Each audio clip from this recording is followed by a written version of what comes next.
the cure for asthma onto the roof of the lab. We'll talk to the nerds struggling to retrieve it. This is the Onion News Network. Our Matrix server is about as free as internet chat can be. Join the existing rooms or create your own at chat.freetalklive.com.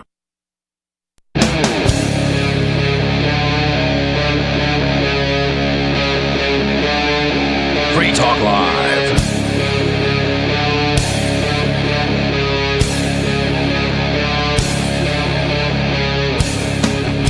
It's Free Talk Live, talk radio that you control. 603-283-6160 is the phone number. That's 603-283-6160. And you've got Bonnie, Angelo, and Richie Rich on the show with me tonight. And we have lots of things to talk about. We have a list for you guys, and lists are always so fun. And we have lots of other things to talk about. I brought up a story about ICE and Trump's worst of the worst list. Or maybe it's not necessarily Trump list, but, you know, the federal government's list of the worst, and how it's apparently littered with people who aren't even violent offenders. So how they could be the worst of the worst, I don't understand. But like I said, you can call 603-283-6160 to get in on the conversation with us. And with you on the show tonight on Free Talk Live, you've got me, Bonnie, Angelo, and Richie Rich in the nick of time. Yes, we have a new arm mic in the studio, which is very exciting to me. Maybe that's not exciting to everyone. It matches the other two. Yes. Woo! And it feels so much more free, in my opinion. Mark is the one that wanted that one because he's a narcissist. Ah, screw that guy. He wanted the other arm because he wanted... He can put the broken arm back together when he gets here. He wanted people to be able to see his face, his beautiful face on the camera. Can you not see my face? No, actually, I was thinking the same thing. I was like, it seems like you could see your face just fine. So I wonder if the camera was in... And I can move the arm a little bit over here, turn the mic this way, talk this way, and look, now no face obstruction. Yeah, but I didn't hear a difference Mark. either. But, yeah, I don't know. But that's what I've always heard from Ian. Maybe the camera was in a different spot at that time. I don't know. So wait, how long has that... how long has the stand been broken? 20 years. Oh, broken? No. It started breaking, like, for the first several times when I started doing the show in, like, 2021. So I'd say... that it started breaking, then it's been on and off completely so like a broken. 4 year It's been held together with duct tape and hope for a while. Yep. And I finally said, Bonnie, just buy another mic arm. And I actually did, and it's been here actually longer than till today. It was before today that it got here, and I completely forgot. It's just been a box sitting there, and I even told Riley, hey, watch out for the box when you walk in. I didn't even think about the fact that it was the mic arm box. It was just like, there's always a box there that I haven't wanted to get to yet, but anyways. So we have a caller on the line. That's the point of Free Talk Live. So we're going to go right to the phones. Dave Ridley in Colorado. You're on Free Talk Live. Dave, what is on your mind? Hey, Bonnie. Have you heard about the latest, I guess there's a new secession bill in the New Hampshire State House? Actually, no. I have not heard that. Is it about Maine? Actually, I might have heard it if it's about Maine. No. Oh. This is Glenn Bailey sponsored it's a quote, an act establishing a commission to study the economic, legal, and sociological aspects of New Hampshire exerting its sovereign state rights, unquote. Very statey bill name. Oh, well, I hadn't heard of this, no, but the State House did put in a bill to try to establish a commission to study the economic effects of if the state decided to declare its independence, or I'm not sure how he put it now. I liked the way he put it and I forgot. But I'm interested in if more people will vote for it this time, because last time the committee they voted it down and said not inexpedient to legislate. That's what it's called. We'd be subject to Trump's tariffs. Wow, that's a good point. Despite the gentle wording of that summary, this really is about secession, because it uses the word independent in the legislation. So it says, for example, one part of the legislation says, quote, "What currency would an independent New Hampshire use?" unquote. Nice. Gold and silver. So silver hits 64. So this is. I'm sorry. Go ahead. Oh, I was just going to ask. if you know Glenn Bailey, and if you know he's really good on secession, so that doesn't surprise me at all. It is, one of the more quote unquote calm or not in your face versions of a secession bill the New Hampshire state has had, but that's pretty hilarious statement to say at all, like that it's one of the less out there secession bills, because it is just, to establish a commission to study it. I also don't understand why anybody would be against this. It's like the State House, establishes commissions to study things all the time, so it's not really like a huge waste of money. They're going to be doing it anyway. Why not have some of them working on seeing how possible a independent New Hampshire would be? I think it's a really good idea. Well, I would suggest then, just to play devil's advocate, that it's since secession, despite our hopes and dreams, is such an unlikely scenario, realistically, spending any taxpayer money on this commission is akin to flushing it down the toilet. But I think that it makes it less that it's never going to happen. Or that was a horrible sentence. I think it makes it more likely to open people's minds to the possibility that it could happen.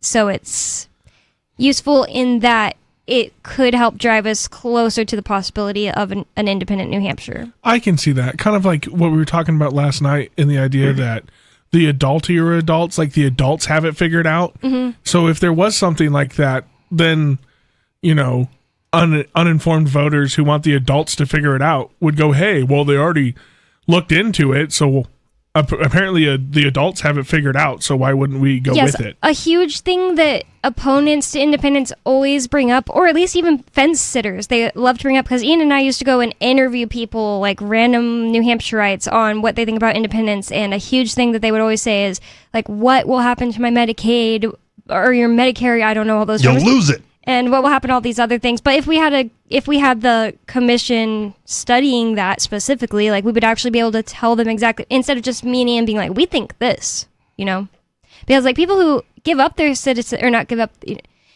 people who are a citizen and they go live in a non-US country, they still get their, whatever those things are called, Social Security. Benefits. Benefits, yeah.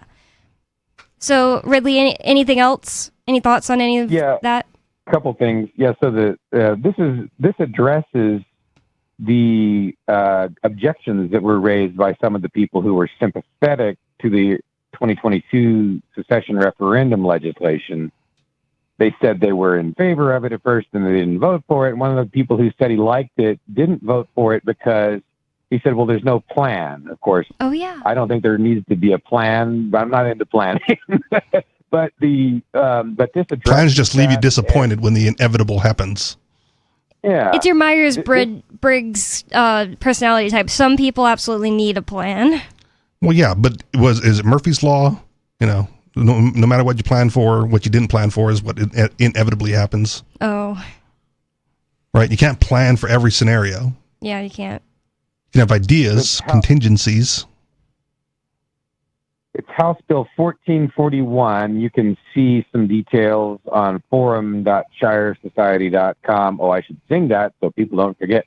Forum.shiresociety.com. and the other thing, just addressing your point earlier, the purpose of secession legislation is not secession. It's to make your central government behave more cautiously, right? That is a good point. You have to. No, the point is secession. Well, I think it'd be a point. Okay. A second point, if anything. What is the point if you don't plan on actually doing it? If the study comes back like, this is a great idea, you go like, well, we were just playing around. We're just trying to get the feds off our back. No. In my opinion, it's not the primary point. Maybe it is to Dave in Dave's mind, and he could explain that. But in my opinion, the main point is secession. But a great secondary point is get the feds scared that states want to secede. Yeah, that's just a bluff. That's awesome. If it works. No, it has to be. It has to be real, and it has to have. It has to be moving forward. But it's like a Hail Mary pass that does not have to be caught. If the Hail Mary pass is stopped, 5 yards into it, well, you still advance the 5 yards. Do you understand that, Angelo? You Wow. What happened? That's like an insight. I thought you liked the sports guy. No, that was my point. I'm asking him because he's okay. a sports guy. All I'm right. saying I don't understand it. Sounded more condescending. He's saying like it's a You want me to explain that, Angelo? No. like we're shooting for it's literally the saying shoot for the moon, but even if you miss, you'll land among the stars. Nice. Which is backwards because the moon is closer. But the idea of the saying. Why do people say it like that? That really is irritating. Because teachers, because it's equipped by a bunch of liberal teachers. All right, so they don't think very far into things. And at the time they came up with it, they probably thought the stars were closer. The 50s. Hey, there's a lot they got wrong in the 50s, man. That's true. They thought Pluto was a planet. We're going to prescribe smoking. To pregnant women who are stressed out. Yeah. Well, those were just at the, paid for studies. The FDA says you should smoke while pregnant. Brought to you by People for Stars. Well, Glenn Bailey is like my favorite New Hampshire House representative, I would say. My favorite that I could think of. I like Tom Mannion a lot too. I can't think of any other ones right now, so sorry. But I think it's awesome that he put this in again, and so like under everybody's noses, I guess is the term, because I had no idea that this was coming. So it's nice. I'm happy to be able to tell Ian about that. Can he put it in on his own? Did he need a co-sponsor? Does he have any support for it? Like, what's the? Do you know, Dave? On the it looks like on the House webpage, he is listed as the only sponsor, which is the same as last year. We only had one sponsor, but it did pretty well. Each time it gets more votes. Oh, good. That's really good to know. All right. Anything else for us, Dave? Yeah, there's so little Free Talk Live now that I'm going to have to dump a second topic on you. If you'll That's let fine. me. Of course. Okay, so this is continuing, I guess, it's starting to become a series looking into people who are trying to solve the AI alignment problem. Yes. So another candidate has popped up. I really only have a list of about 4 right now. It's, one more person who's trying to get a good superintelligence outcome without resorting to regulation and also without resorting to building a superintelligence. So this is Emmett Shear. I think he was the founder of Twitch. Yeah, I don't know. I don't know who founded Twitch, but yeah, sure. Go on. So he has a program he's working through, which is based. It's on the concept of like organically ground up creating intelligence and using experimentation with primitive simulations to determine what creates alignment and what fails to create alignment. So basically, alignment is defined most simply as basically, an AI, an artificial general or super intelligence that is friendly toward humanity. Did you understand all that, Angela? All right, just check. Explain it to me later. Go ahead, Dave. Yeah. So he runs an organization. So it's a Softmax. I think it's softmax.com. And so they're very unlikely to be the people that achieve superintelligence before everybody else. But they are trying to figure out how to make it work when it happens. All right. And does he have a website or anything like that? Yeah, I think it's softmax.com. But probably the best thing to do is just, again, go to Shire Society. I'm starting to write all this stuff down so people can go just refer to it on the net. But forum.shiresociety.com, and you just look at the most recent post, and I'm that's where I list the superintelligence people who are trying to solve the superintelligence problem. I did keep up one of the articles I pulled up last night that I mentioned to you, but I haven't read it yet. Maybe we'll get into it on the show tonight, or maybe about Donald Trump tries to override state AI regulations via executive order, and it's talking about some of the state laws, which is interesting that he thinks he can just like stop state laws, but we could talk about Donald it Trump later. does a lot of stuff that's like, oh, can he really? Yeah. And then he just does Can it and no one stops him and go, I guess so. I guess that's not within the president's prerogative. He tried to do it right before Thanksgiving, apparently, which is, makes sense to be a time to try to just sneak something in when people aren't paying attention. It's well thought out. How is that different from any president since I was born, at least? Some of them seem to be a little bit more restrained. Yeah, but they still do stuff that's out there, and everybody goes, "Can he do that?" And then nobody stops him. So, and the next guy just pushes the envelope farther and farther. Fair. And now we're we're into ludicrousy now because we've just let them get to this point. Who was president when you were born? Clinton? No, actually, Bush? I guess it was the election year of Bush. Yeah, so it was still Clinton, and then it turned it was technically into, Clinton. Clinton for me too. I just feel like the ludicrousness would have been pushed out a few more elections if we weren't dealing with Donald Trump in the present. Yeah, true, but I mean, we would have got there at some point. Yes. The lunacy was. No, his whole plan is acceleration of lunacy. You know, Yeah. Yeah. that was part of his strategy to get people like confused on what's going on. I've got a different article, not for show prep tonight, but it was like Donald Trump's just going to take over the public golf courses in D.C. Like, really? Right. Yeah. See, that's the crazy. appropriate response. There's Yeah. public golf courses in DC. Yeah, this is all news. Hold on, there's basically. like, is it like open to the public or is Well, it yeah, like that's a public owned golf Well, course? so I looked that part up. I don't know specifically, but public just means open to the public, Yeah. no membership Oh, required. okay. Not And some public golf courses are privately owned, open to the public. Yeah. And some are municipalities. I've of the never ci- heard of a municipal golf course. me either. Okay. Well, that term is a thing, municipal golf course. Yeah, I've heard of municipal pools. Like, Okay. like for a town has like the city pool, or I've never seen like a city golf course. Fair enough. I guess that makes sense when you bring up pools and other recreation centers and stuff. Yeah, I've seen those. I've just never seen like a full size, like an 18 hole. Right. But either way, if it's owned by the city of D.C. or it's privately owned, Donald Trump is trying to take it. Like, Right, he's like- to federalize the golf course, or Or like for his own. to control it by the federal government so he can play on it, I guess. I don't know. I don't know what the Federalizing motives are. DC golf I don't know what the courses is motives are, but crazy. like you go to like the lunacy. Why does the federal Yeah, that government doesn't need to make any operate a sense. golf course in D.C. and why is that on Donald Trump's agenda? Is it because they need to like install all the security so Trump I don't doesn't have know. to leave anymore? No more trips to Mar-a-Lago to golf. He can just do it. I do in not DC. have a good answer for you for that. I came pretty- across the headline. I read a little bit into it. I went like, well, who actually owns it? Like, you know, is it, like I said, is it municipal or is it actually privately owned and open to the public? But yeah, of all the ludicrous things that Donald Trump has done, like this is just the next one. Honestly, I'm not even that surprised. I'm not that this isn't shocking news. I'm just like, yeah, that sounds like our president. That sounds like something he would do. Right. I guess, and that's just that's what they want, right? They want the normalcy of the lunacy.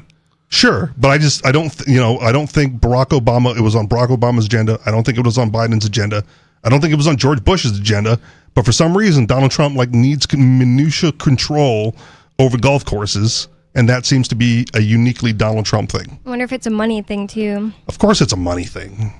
So we still have Dave Ridley held hostage on the line. I just want to know, do you have anything else for us, Dave? Well, to clarify what I was saying, I acted like these people that I'm talking about, like Emmett Shear. I made it sound like they were trying to crack the superintelligence problem. That's not quite the right way to put it. They're trying to crack the alignment problem. They're trying to develop a way to make superintelligence safe, or to determine if it cannot be made safe ever. That is that's something they may discover. Yeah. The important thing is they're doing safety research. They're getting 1,000th of the funding of the people who are doing progress research just to make it more dangerous, basically. Well, eliminate any public funding of it and let the market decide which way is the right way. And who knows, maybe you'll get a competing firm, to make anti-AI to protect you from the superintelligence. Ours is one of these safer, small- and we'll defend you against it. One of these small firms that Trump is, one of the small firms that the federals are not funding, that may be the one that cracks the alignment problem. But these big companies, the ones that are trying to get us all killed, those are the ones that are getting huge federal funding. Right. So like everything else, just stop the funding and let the market decide.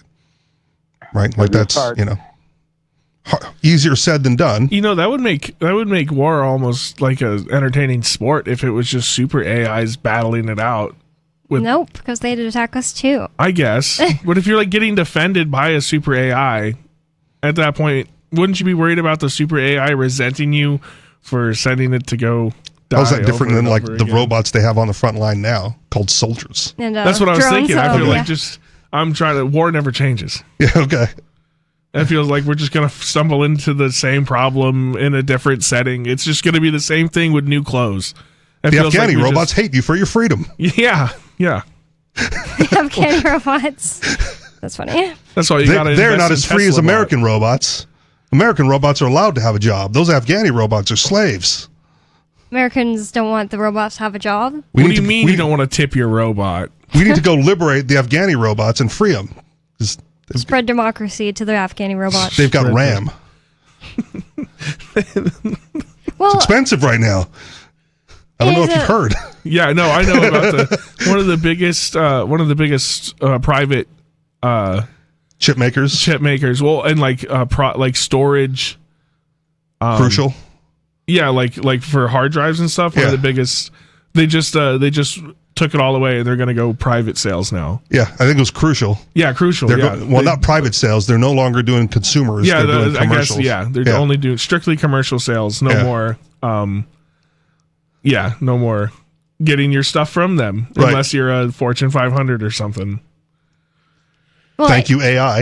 It is an important, distinction that it's not that Dave is just anti-AI or AI getting smarter. It's that he wants to make sure that AI is okay with human freedom. Well, we still have guns. So if AI robots decide that they don't like human freedom, they can get shot like everybody else who doesn't like human freedom. I stand by what I've said for like 5 years now. Magnets. When they were showing off their how do those things work?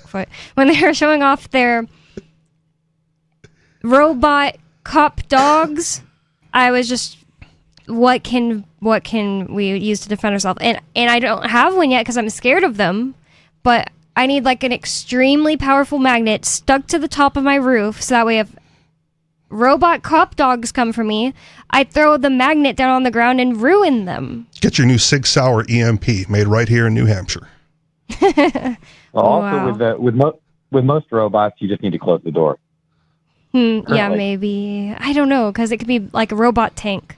I mean, those robot dogs are terrifying. Terrifying. They could just jump through the window. They could jump on the roof in your chimney. Santa Claus robot. Like Santa Claus? Santa Claus robots are kind of scary. That's just Futurama. It's a killer AI robot for Christmas. It's just Futurama.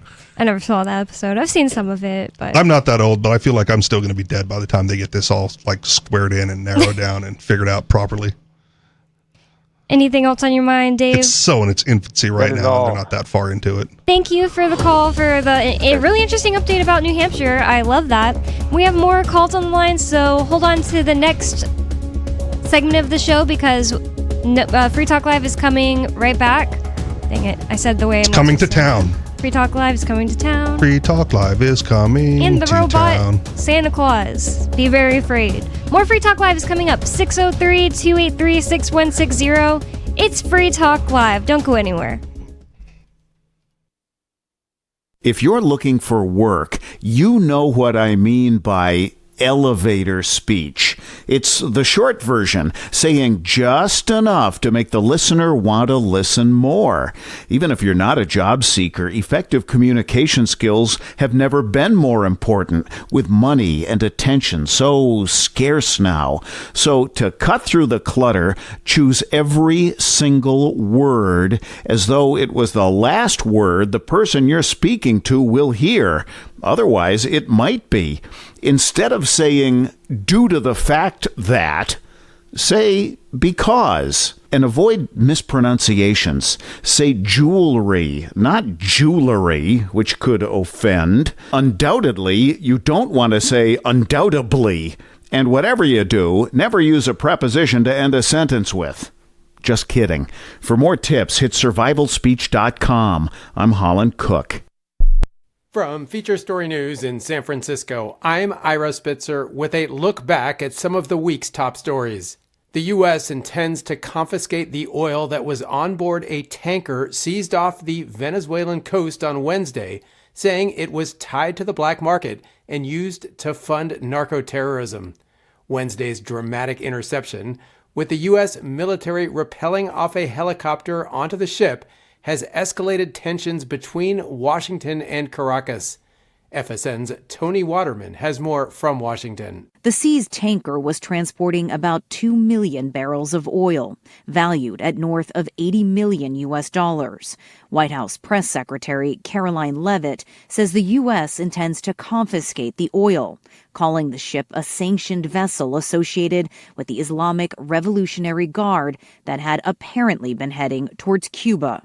The president is committed to stopping the illegal flow of drugs into our country. He's also fully committed to effectuating this administration's sanction policy, and that's what you saw and the world saw take place yesterday. Leavitt says the crew on board the vessel is now being questioned and evidence seized as part of a forfeiture procedure.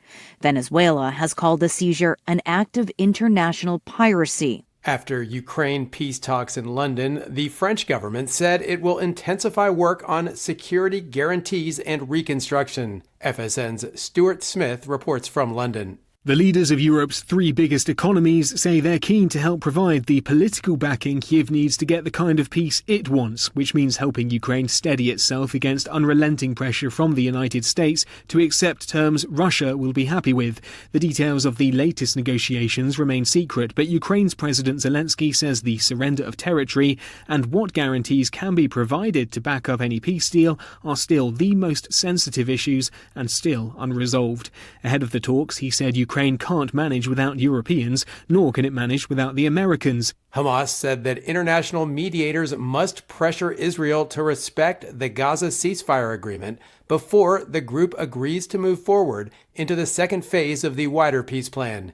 FSN's Blake Sifton reports from Tel Aviv. Senior Hamas leader Hussam Badran accused Israel of violating the ceasefire agreement by not opening the Rafah crossing with Egypt and fully increasing the amount of aid entering Gaza, and by continuing to carry out deadly strikes. Israeli authorities also accuse Hamas of violating the agreement and say its strikes in Gaza have been in retaliation for attacks against its soldiers. Israeli forces have killed at least 376 Palestinians since the ceasefire began, according to local health officials. Israel has said it is prepared to open the Rafah crossing for Palestinians to leave Gaza, but not to return. From Bureaus Worldwide, this You can stick it to the man and big tech. Join our FTL social mastodon at social.freetalklive.com.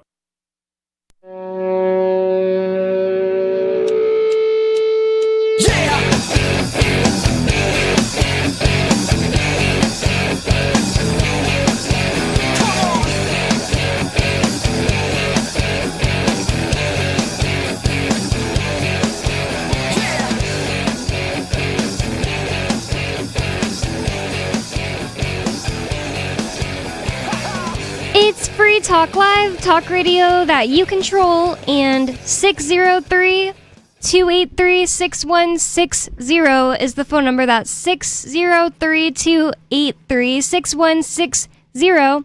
If you'd like to bring up whatever's on your mind, get in on the conversation with us. It really is free, open phones. You can bring up whatever's on your mind. It's up to you. It's Free Talk Live, and I'd like to thank Carbage. Really not sure how to say that name. It's like garbage with a car.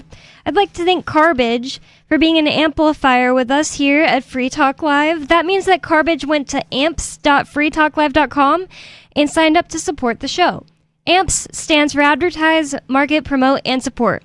Thanks to Carbage and everyone who supports us. Again, that's amps.freetalklive.com to check out the perks and benefits of becoming an amplifier. And we really do appreciate all of our amplifiers, and thank you for being supporters of us. With you on Free Talk Live tonight, you've got me, Bonnie, Angelo, and Richie Rich. And we have a caller on the line. Thanks for holding on. We have Turd Ferguson in Pennsylvania on Free Talk Live. Turd, what's on your mind? Well, a few things. I mean, first of all, the bad news for you guys, if the robot dogs or the T-800s are made out of aluminum or worst case silver, your magnet's not going to do anything. So just keep that in mind, you know what I mean? Why? No, if they're aluminum, just get a can crusher. What is it? What is it you're saying, that because the outer shell is aluminum, it wouldn't hurt the things on the inside? Well, it depends on what the inside's made out of. I mean, if the outside's aluminum and then they make the electronics inside out of silver, it's going to have no effect at all. I mean, that's what I would do if I was making a bunch of robot dogs and I was afraid of magnets being able to defeat them. You know. Maybe if you're afraid of that, I don't think that many people are talking about it. I was thinking like nets. Oh, okay. Nets is probably your best bet. Yeah, but think about how weak that is compared to like scissor arms on a robot dog. You just make it out of like wire. Chain metal or something. Just like a net made out of like cable, like steel cables. Kevlar netting. Yeah, that also just seems more you could like... probably make that. To me, that seems like, where do you put that? It's like you have to have everything correct for that, but a magnet is like... You get it in like a gun, like one of those launcher guns that they have. Like a net launcher. SpongeBob? They have... No, that's a real thing. Oh, A net launcher's a real thing. I've never seen one. I've only seen it on SpongeBob. like wildlife people use it to like catch animals when they're trying to tag them and stuff. It is. It's a real thing. It is a real thing. But I mean, believe you. But I mean, Just if their teeth are sharp enough, it's not going to work either. What you need is one of those James Bond moon raper lasers. The moon raper laser to What does rape that dogs mean? with the laser. Why wouldn't bullets work if it's aluminum? Just shoot it. Well, Yeah, aluminum is a good point. We've already got the technology to defeat aluminum. Aluminum alloy is pretty strong. I don't know. I mean, they make guardrails out of aluminum. They stop whole cars every day. Okay. So. Yeah, but isn't Anyway, it like a it's like dispersion that- of force? Not like... Isn't that the whole difference between bullets? Is that the higher the velocity, that's what punches through armor. Yeah. Speed kills armor, right? Well- That's the whole point, not mass. Well, at the end of the day, a bullet's going to have a horsepower just the same as a car's going to have a horsepower. This says I That googled... Oh, sorry, go ahead. I cut you off. Horsepower is what determines power. You know, not Okay, a lot. how thick are they making this armor? Well, I don't know. I mean, you tell me. I mean, because if I were building them, I'd make as thick as I can. Well, Well, you know, like with the with thicker it is, resources the that I less had available. flexibility Well, you're it'd going to have have. to be as thick as possible for as cheap as possible, right? Because you're trying to make 30,000 of them. Right. Yeah. I'm you sure have that to, you have to make it. The body is going to Go be ahead. aluminum because that's lightweight, as it's known for. It says that they're usually these robot dogs.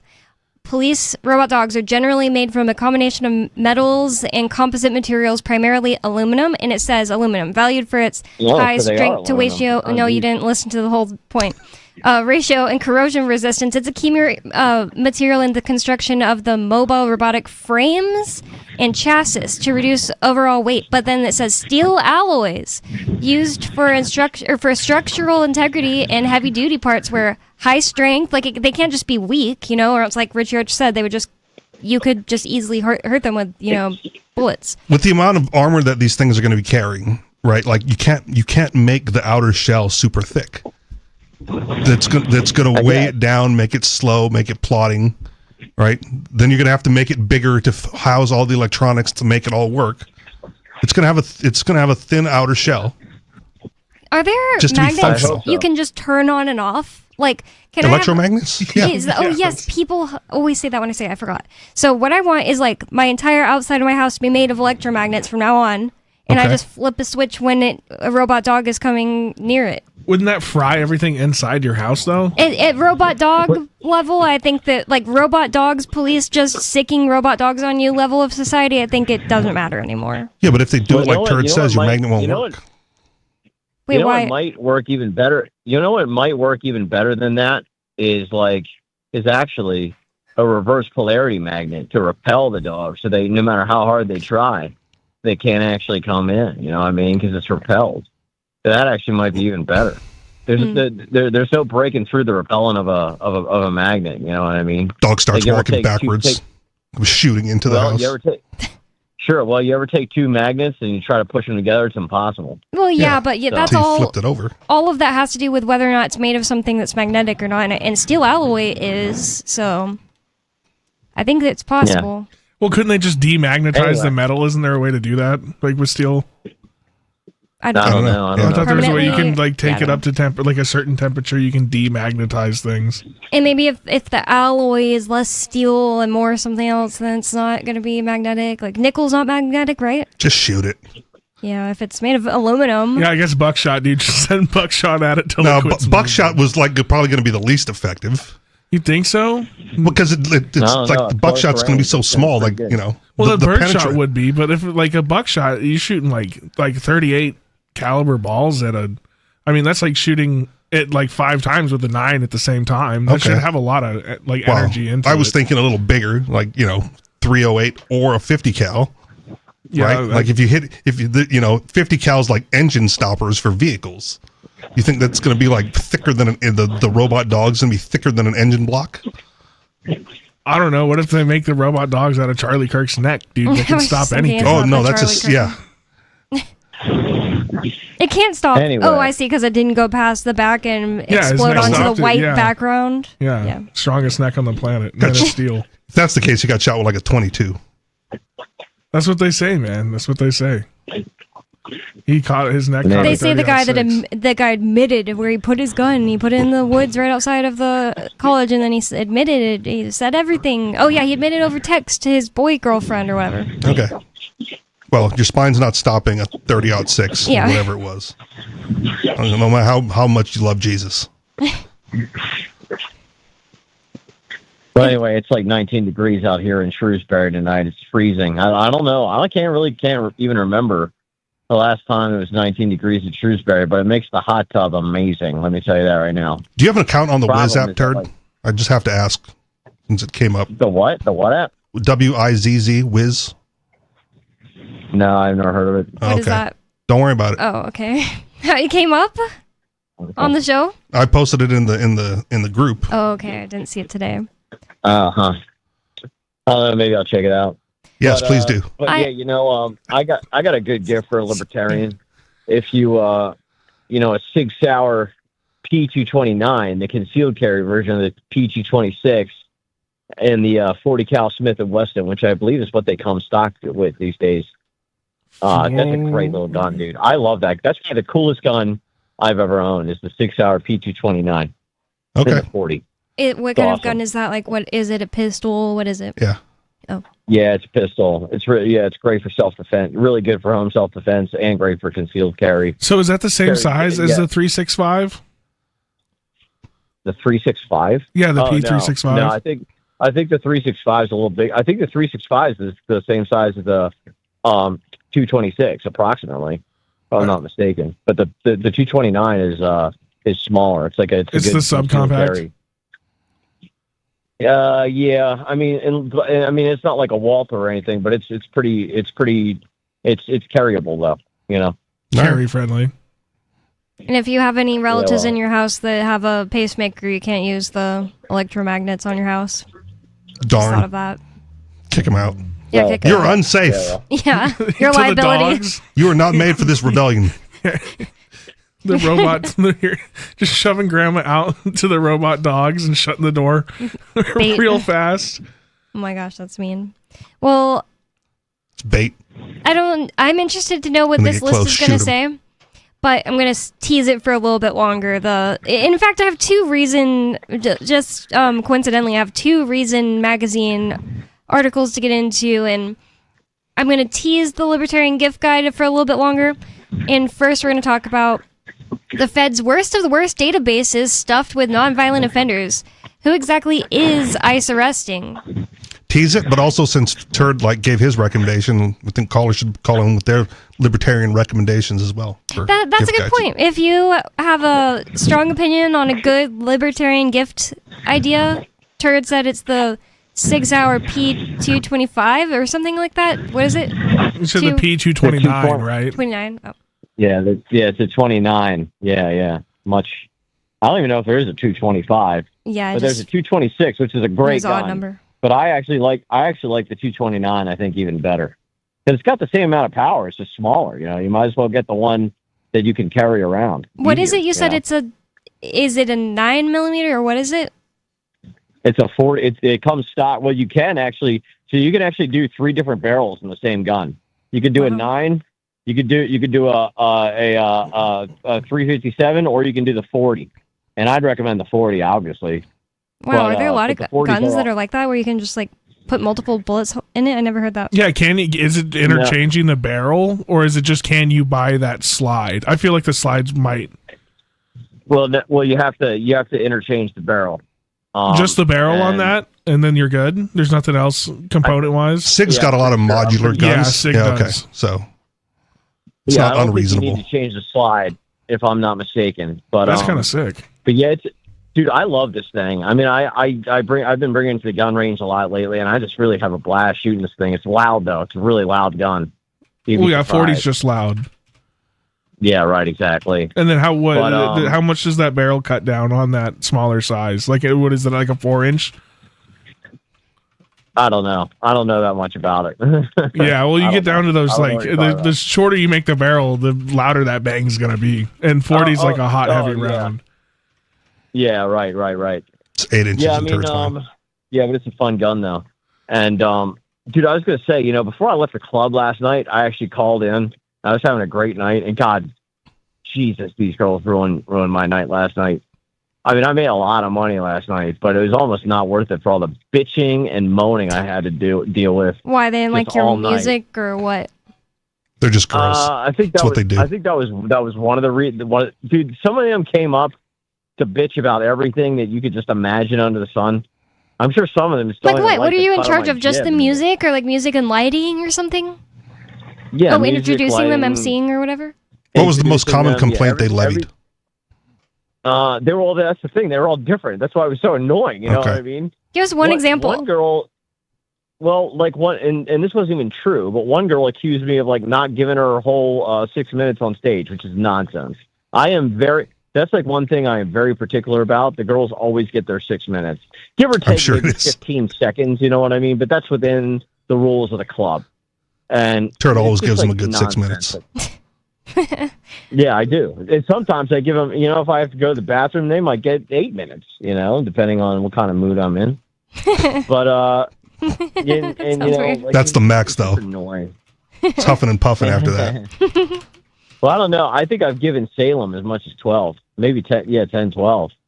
Salem, I like Salem. I always thought she was a really pretty girl, but dude, she got this tattoo. I mean, I told you guys about this before. She got this tattoo. What is it, trash or something? We're supposed to be shocked the stripper has Well, it's of a vampire bat. To cover up the stretch marks. Her name's Salem. She likes the Salem witch trials. I'm not surprised by a vampire bat. Yeah, well, it's fine with me that she's a sexy little goth girl with a great pair. But I hate that. I hate those ridiculous tattoos. And I don't even mind them so much if they're on like her arms, maybe even her legs. You know what I mean? But the chest, come on. You wouldn't put a bumper sticker on a Lamborghini. Salem is a Lamborghini. Well, you wouldn't put it on the windshield at the very least. Like, that's one thing that I completely agree with you on. Exactly. Not only do I just basically hate tattoos at this point, and I have tattoos and I don't like them and I want to get them removed, but I would have never, even when I was absolutely pro tattoo, put one on like my chest. That's so weird. I don't understand that. Especially not when it's like cartoony, like you're describing. Like I've seen, there's this girl on YouTube that has one, by the way, it's very like, cartoon. It's extremely cartoony. It's their bodies and everything. I'm not saying like people shouldn't be allowed anything like that you could possibly accuse of being like non-libertarian. I'm just saying aesthetically, Is it just on girls? What about guys with chest tattoos? It's fine with guys. Guys are disgusting. More fine on guys, but I don't necessarily like guys with tattoos. Like, I don't think any of my boyfriends have ever had a tattoo, and my husband would never have a tattoo. There was a time where I was getting serious about wanting Ian to get my name tattooed on him, but I changed my mind. The one that I'll probably never do that I do want at some point, maybe, not really convinced, is the Thundercats logo on my chest. On your chest? Yeah. But where on your chest? Dead center, man. Like right at the sternum area. I have to look up what it looks like. Also, one thing about it is like a man can have a funny tattoo and it'd be fine, but it's not that I'm saying a woman can't before anybody accuses me of anything. It's just that I think that I'm sounding so mean. It's just I wouldn't put a funny tattoo on me. In fact, one of my tattoos looks a bit cartoonish because it's like American traditional style, and I don't like anything about it anymore. Thundercats. Thundercats. Okay, it looks like a wild cat. Sorry, like a bobcat, like growling. Oh God. Or screeching, whatever. Sure, that's like growling. Yeah, there we go. Dude, it's actually fine. Like I genuinely like. I mean, if you're gonna get it on your arms, like okay, like because I don't have to look at that while I'm having sex with you. But you're gonna have it right in the middle of your chest. Just flip her over. Look there. You know what I mean? Yeah, but part of the reason you grabbed her was because of the front, and then you go and it's like, well, because he knew what they looked like beforehand, so now he misses like the prior, I feel like it'd be different now if you went and picked her up because This like you also don't know isn't what his it used to look girlfriend. like. This isn't his girlfriend. This is a stripper where he works. Right. Exactly. Yeah, so he's just Yeah, missing. yeah. But you're missing what was for what is. I hope someone finds a Right, way to well- get her this episode of Free Talk Live. Well, Yeah, what I was thinking her I could call- I- name and I could- everything. I could- Well, that's her stage name. Yeah, I mean, but- it's Yeah, that's not a real name. I Obviously, get it, I get look, it, but it's like her name, an identifiable tattoo. It's a little awkward if we're just talking about her. Yeah, well, let me just say this: Salem without those tattoos, just exactly the way she is now, but no tattoos. Mwah, chef's kiss. My friend also Her had a with tattoos. tattoo of something like a heart on off to the side on her chest, and I thought that was cute. So there's definitely exceptions, but there's like this YouTuber girl that I've watched some of her videos. I don't like everything she says. I like some of it, whatever. And she went Satanist, and like that's fine, but she got a demon that's, I mean, Oh my foot God. wide That's- and a foot tall that like on covers her sternum, like yeah, on the sternum. everything Oh, in her like décolleté, all of it. It's so big and it's a That's demon. so stupid. That's so stupid. I mean, like I can't, dude. And by the way, It's not there is cartoony, another- it's I won't creepy. even. I won't even say her name, but there is another girl who she's 19. She has the body of a teenage girl, really sexy. Does she at And she 19 has have the body of a teenage girl? A younger teenage girl. Yeah, well, okay. That a that younger turd teenager. prefers. But let me- yeah, which is awesome. But dude, she like Salem has a tattoo of her chest, and it looks. I don't even know what it's of, but it looks like it's of like Satan or like some demon. Hmm. I'm like, Jesus Christ. I'm like, oh God. I'm like you went from a 10 to a 5 with that thing. Well, just think about what they're going to be thinking when they're 65 and like have outgrown being strippers. Hopefully they don't care. Yeah. And you know, there are good some point. good-looking 65-year-old It is all women. I've ultimately seen up to them and their loved ones and whoever wants to be married to them and stuff. I think it does limit their options when you have a giant demon on your chest. Maybe. Like Depends if I you're had trying to get a giant guy demon- like Turd or not. If I had a giant demon on my chest, Ian wouldn't have liked me. That's what I'm trying to get at. No, I'm pretty sure he liked you before he saw you topless.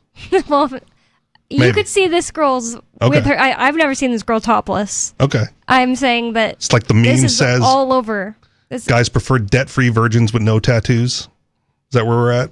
well, no, it's not Okay. like not that far. It's not like Actually, Ian hates Bonnie- my. Yeah. Bonnie, you know what I could do? I could send you some pics of these girls in No, our. I don't want that. No. Yeah, Turned into Skeeter I all of a skeetered.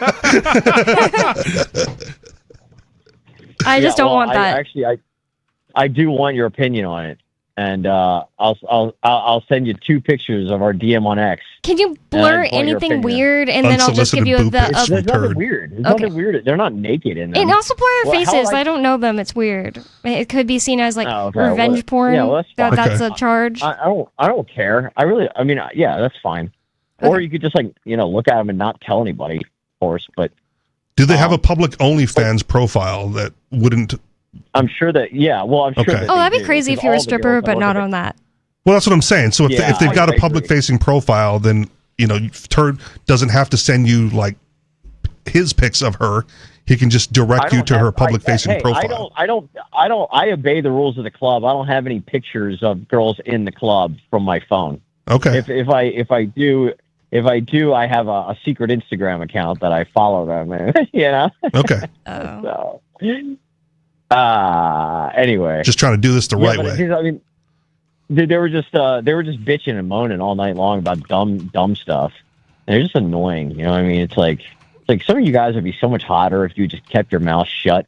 It's kind of like one of my bosses. It's been a male position for generations.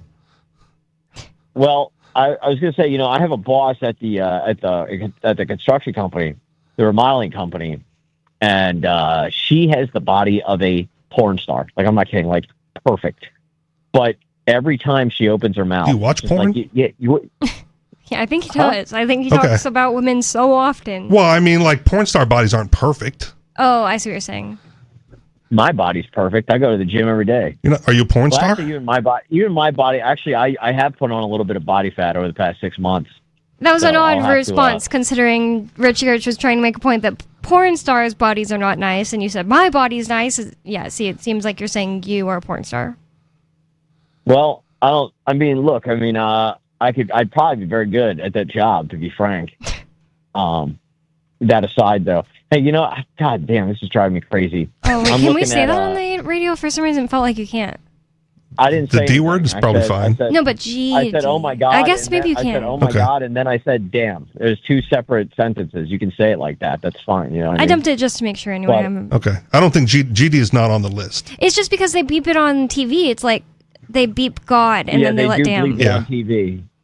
So I didn't say that, though. It's not one of the 7 I said, words. oh my God, and then I said damn. So it's not the same. But you got to look at the context. I mean, But an I'm old actually- person I'm- listening I'm to my- this radio show at this point is going to call in and complain at anyway because of Kurt Ferguson. They can complain about this. Hey, old lady, if you're calling in, complain about this. I don't even believe in God. I didn't like that. But I'm looking at the side of my house, of the neighbor's house right now. She's trying to sell that nice lady that lived next to me for a long time, or had a little store next to me.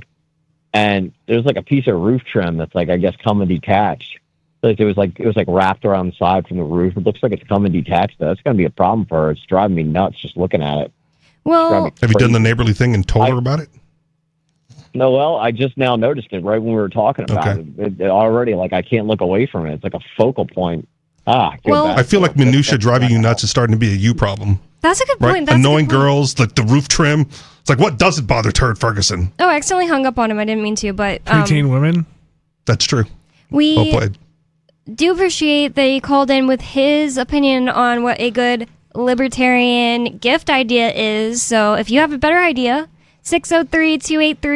603-283-6160. We're going to get into that list next, and we're also going to get into another list. Well, it's not like exactly we're going to read the list, but the feds have apparently this worst of the worst database stuffed with non-violent offenders.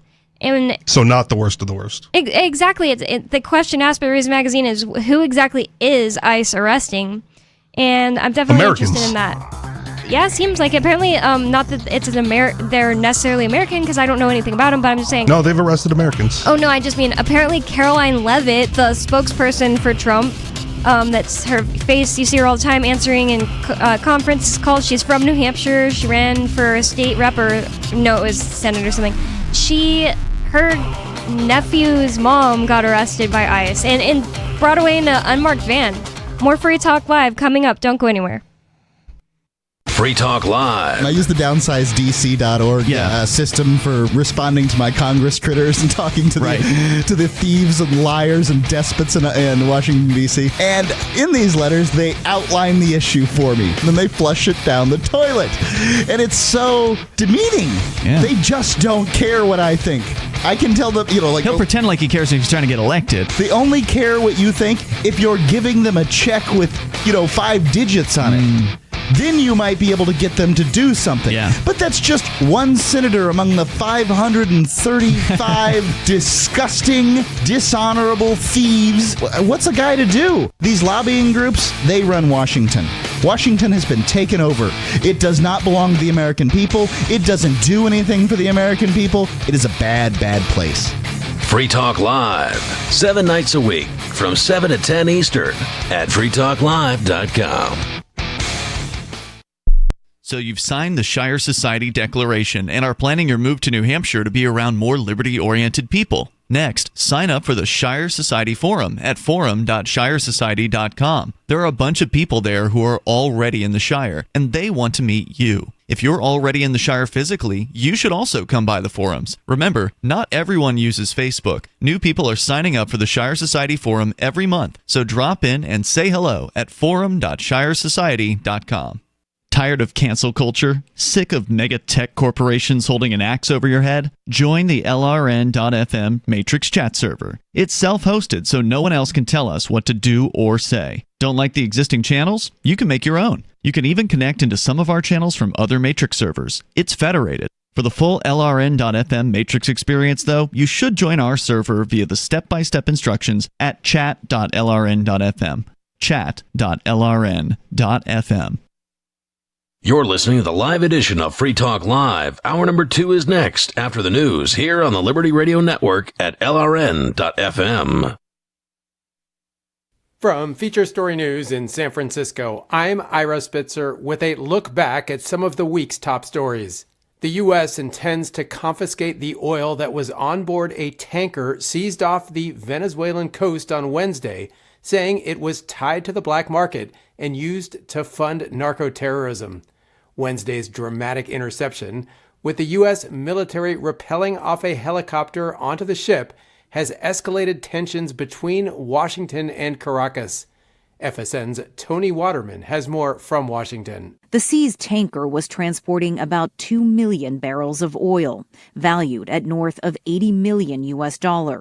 White House Press Secretary Caroline Leavitt says the U.S. intends to confiscate the oil, calling the ship a sanctioned vessel associated with the Islamic Revolutionary Guard that had apparently been heading towards Cuba. The president is committed to stopping the illegal flow of drugs into our country. He's also fully committed to effectuating this administration's sanction policy, and that's what you saw and the world saw take place yesterday. Leavitt says the crew on board the vessel is now being questioned and evidence seized as part of a forfeiture procedure. Venezuela has called the seizure an act of international piracy. After Ukraine peace talks in London, the French government said it will intensify work on security guarantees and reconstruction. FSN's Stuart Smith reports from London. The leaders of Europe's three biggest economies say they're keen to help provide the political backing Kyiv needs to get the kind of peace it wants, which means helping Ukraine steady itself against unrelenting pressure from the United States to accept terms Russia will be happy with. The details of the latest negotiations remain secret, but Ukraine's President Zelensky says the surrender of territory and what guarantees can be provided to back up any peace deal are still the most sensitive issues and still unresolved. Ahead of the talks, he said Ukraine can't manage without Europeans, nor can it manage without the Americans. Hamas said that international mediators must pressure Israel to respect the Gaza ceasefire agreement before the group agrees to move forward into the second phase of the wider peace plan. FSN's Blake Sifton reports from Tel Aviv. Senior Hamas leader Hussam Badran accused Israel of violating the ceasefire agreement by not opening the Rafah crossing with Egypt and fully increasing the amount of aid entering Gaza, and by continuing to carry out deadly strikes. Israeli authorities also accuse Hamas of violating the agreement and say its strikes in Gaza have been in retaliation for attacks against its soldiers. Israeli forces have killed at least 376 Palestinians since the ceasefire began, according to local health officials. Israel has said it is prepared to open the Rafah crossing for Palestinians to leave Gaza, but not to return. From Bureaus Worldwide, this is FSN. The United States is seeking to vet the social media accounts of all tourists as a requirement for entering the country. It's part of the Trump administration's wider crackdown on immigration, as Jagruti Dave reports from Washington. U.S. Customs and Border Protection have published a 60-day notice and request for comments on proposed changes to their visa waiver program. The changes include a requirement for ESTA applicants to provide their social media from the last 5 years. They're also asking for other information such as email addresses and telephone numbers used in the last 5 years, as well as the names, addresses, numbers and birthdays of family members. Donald Trump has overseen a crackdown on immigration in his second term. The CBP proposal cites a presidential executive order aimed at protecting the United States from foreign terrorists. U.S. President Trump announced that he will allow AI chip giant NVIDIA to sell its advanced H200 chips to approved customers in China. The decision comes after extensive lobbying by NVIDIA boss Jensen Huang, who visited Washington last week to drum up support. FSN's Laura Westbrook reports. The decision to grant NVIDIA permission to ship its second most powerful chip to China in exchange for a 25% surcharge caps weeks of deliberations. US President Donald Trump reportedly said he informed President Xi Jinping about the move and that President Xi had responded favorably. The move is a victory for NVIDIA in its push to get Trump and Congress to relax export controls that have kept the company from selling its AI chips to the world's largest semiconductor arena. But experts say easing restrictions on the H200 and similar grade chips risks giving an edge to Chinese companies like DeepSeek that compete with the US. That was a look back at some of the week's top stories. Ira Spitzer reports. It's the Onion Radio News. All 7 deadly sins were committed at a church bake sale. This is Doyle Redland reporting. Avarice, sloth, envy, lust, gluttony, pride, and wrath. All 7 of the fabled deadly sins were committed on Sunday at the twice-annual bake sale at St. Mary's of the Immaculate Conception Church. According to St. Mary's treasurer, Beth Ellen Coyle, church-sponsored events are a notorious breeding ground for these treasonous acts against the Lord God. This is supposed to be about the glorification of God, not violating His word. Do that and you're no better than that cheap strumpet Melissa Wyckoff with those sinful chocolate cookies of hers. The 7 deadly sins were first outlined in the 5th century by Gregory the Great, who himself was, as indicated by his very name, toying dangerously with the sin of pride. Doyle Redland for the Onion Radio News, online at theonion.com. This is the Onion News Network. Don't miss a moment of Free Talk Live. Get our archives daily via our podcast at feeds.freetalklive.com.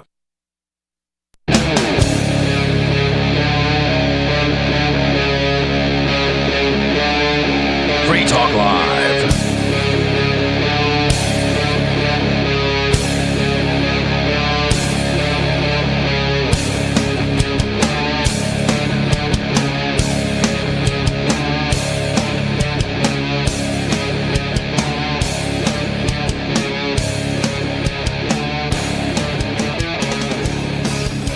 It's Free Talk Live, talk radio that you control, and 603-283-6160 is the phone number. That's 603-283-6160. And Free Talk Live is brought to you by LibertyMinded.com.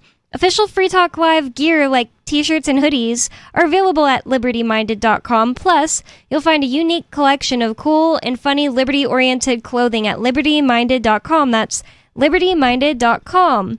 And with you on Free Talk Live tonight, you've got me, Bonnie. Angelo. And Richie Rich. And we can now get into this article from Reason.com. The Fed's Worst of the Worst database is stuffed with nonviolent offenders. Who exactly is ICE arresting?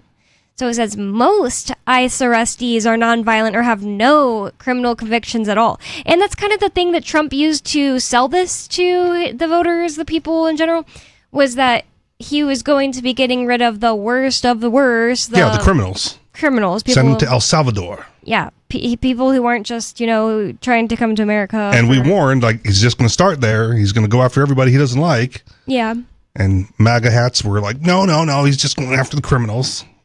So every once in a while, you see somebody say, Trump is getting rid of, rapists and stuff. Why do you have a problem with that? And it's even if he did do that, some of that, it's the same thing with, what's the word?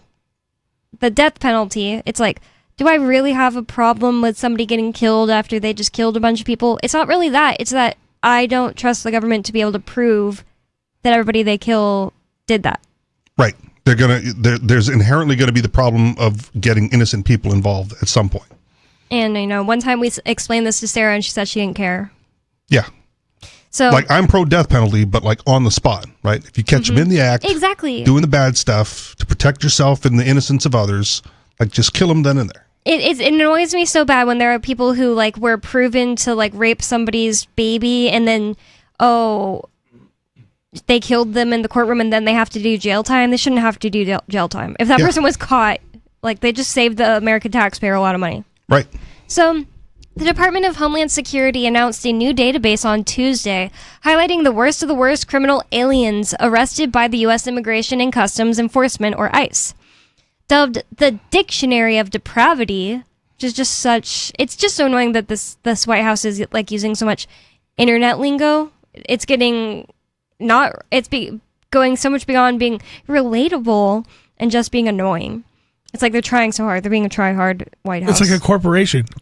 Trying to be cool. How you doing, fellow kids? Exactly, it is. Pride Month? Yeah, exactly. Everything's a rainbow. Oh, well, no, not Rainbow that. House, it's not White them. House. It's the brand, X account trying to say something funny on Twitter. Like, shut up, Brand. I don't care about you. You're just some intern sitting behind a desk. You're not a real person. This isn't a real interaction. Skippy peanut butter. Get away from me. But they also do it with But Wendy's pride. is hilarious. No, Brand, get out of here. You're not real. It's like one brand, I don't even remember which one was first to do it, did something that was like so funny to everyone because it was like, OMG, imagine Burger King says this to you and ruins your life. You know what I mean? But then they all tried to have their moment like that. And they do it all the time. continue to do it. Yeah. Mm-hmm. What are they, the 6-7 deal at Crumble Cookies? That's so stupid. 7 cookies for the price of 6? 6, 7. Oh, for some reason I was thinking you said 6 cookies for the price of 7. Yeah, that's what I thought at first. Second. Yeah, that's not a deal. Because you have to say it that way for it to be 6-7. Yeah, because you needed to be 6-7. When they say it the correct way that makes sense for the pricing, it's 7-6, but whatever. 6 cookies for $7. Yeah. It might be that. I don't remember, dude. I just was 6-7. I mean, that actually might be ridiculous. cheap for crumble cookies. I've yeah, never that's eaten ridiculous them, cheap for crumble cookies. That was just my guess that they do. That's why it's a good $1. deal. That's why it's the 6-7 deal. So you can bake a chocolate chip cookie for less than or the $1. wrapper meals. Yeah, exactly. Yeah, like those are Cardi just- B at McDonald's. It's so stupid. Yeah, get the Cardi B meal, which is just a Big Mac with fries, but we put somebody the kids like on it, so you buy it. It's worse than a Happy What Meal. do kids like? Have you tried the Cardi B? SpongeBob Whopper? No. No. Okay. I hadn't heard of that. I almost did that this past I tried the pie though. Is it because the SpongeBob's Patrick- coming out with a new movie? Yeah, it's like a 3D animation. I want to watch the old movie to remind myself of it. I've seen it more than once for sure, but like I don't remember all of it. And I really wish I could show it to Ian because I showed him like the first season of SpongeBob and he's just kind of like, I'm glad you're enjoying it, Bonnie. He wasn't like that entertained, which is just mind blowing to me. Because he's old. Yeah, exactly. You put on SpongeBob The movie. first SpongeBob movie? No, sorry, the first SpongeBob season. But I want to Oh. show him the movie and see if he likes that more. No, the movie's so fun. Where It's like when Turd Ferguson would take his first date. where they have the Krabby Patty car. Yeah. Yeah, that's such a good one. I had the Krabby Patty car toy. That was so fun. It was like you could turn it backwards and make it go, you know, but it was like a big one. Yeah, pull All the wheels details. A pullback car? Yeah. Yes. Okay. So, anyways, I just am so annoyed with the White House. I mean, I don't know why I've seen this White House, but, you know, Trump and the White House and the people working over there currently, they're trying really hard to be like, you know, we made the JD Vance meme. Oh, look, and then he dressed up as his own meme. It has entertained me at times. The meme is probably the best they did. Everything else is just so cringe. They're trying to make like these like TikToks that they want to be like, oh, based. Look how based this is. What they just. It's just it makes me think of like the soy jacks pointing, being like, "Did you see what Trump did?" Like, oh yeah, exactly. Look what Trump did. Isn't that so funny and so based? Whoa, how did they do that? You know, it's like okay. I can't believe they did this. Whoa. It's like everything that was. That's how you cool get support one with time. the youths, man. I don't know. If they're That's the talking thing. about it, That's the thing, though. It's you've like aged out of being cool. That's all that happened. There's no It's just way I'm that they unked think- out. Not yet, dude. I'm hanging on. is that they think that that's Go to how a you high get school support football game. from the youths. You see You'll what get I'm saying? unked out real quick. Oh, I was a high school football coach. That put me at unk already. 'cause Well, there you I go. couldn't relate to them. there was like See? a professional line. Yeah, and think to say about the now, funniest years things on later. the planet, and I'd have to be like, "Yeah, guys, we can't talk like that." that's just having a Yeah. 12-year-old in my house right now too. I'm just like, yep. But you go to a high Can't school laugh. football game that's surrounded by all the students, and like you bump one of them in line, and go, "Sorry, uncle. Sorry, uncle. Sorry, Yeah, uncle." I guess Yeah, I have a it is what 16-year-old it is, dude. sister. It doesn't stop, does it? Time does not stop. I was World is- 20 yesterday. This world is for the youths. I graduated high school 10 years ago this year in May. That's crazy. You guys are old. You're older than us. I know, but I'm not still trying to be cool. I'm not trying to Let be them cool. have their 6-7. No, I'm and not their weird making Twitter here's the thing. profiles. I'm not saying 6-7 you can't be done. I'm saying White House trying to like late co-opt it is what is not going to ever be cool. You see what I mean? It's like But if they're talking about it, like No, what we're we call making based fun the of White them. House is. I'm calling You're calling the White them- House unk. Yeah, I'm you calling are. unk on them. Yes, you are. I don't but- think but that it's- most young people like it. I'm telling you. all right. Yeah, I we're think that calling unk on it. it's not coming off cool. It's old head. You're trying to. I'm not trying to they're say, trying oh, too they're hard. trying to- I Who's may be saying it's trying too based hard. then?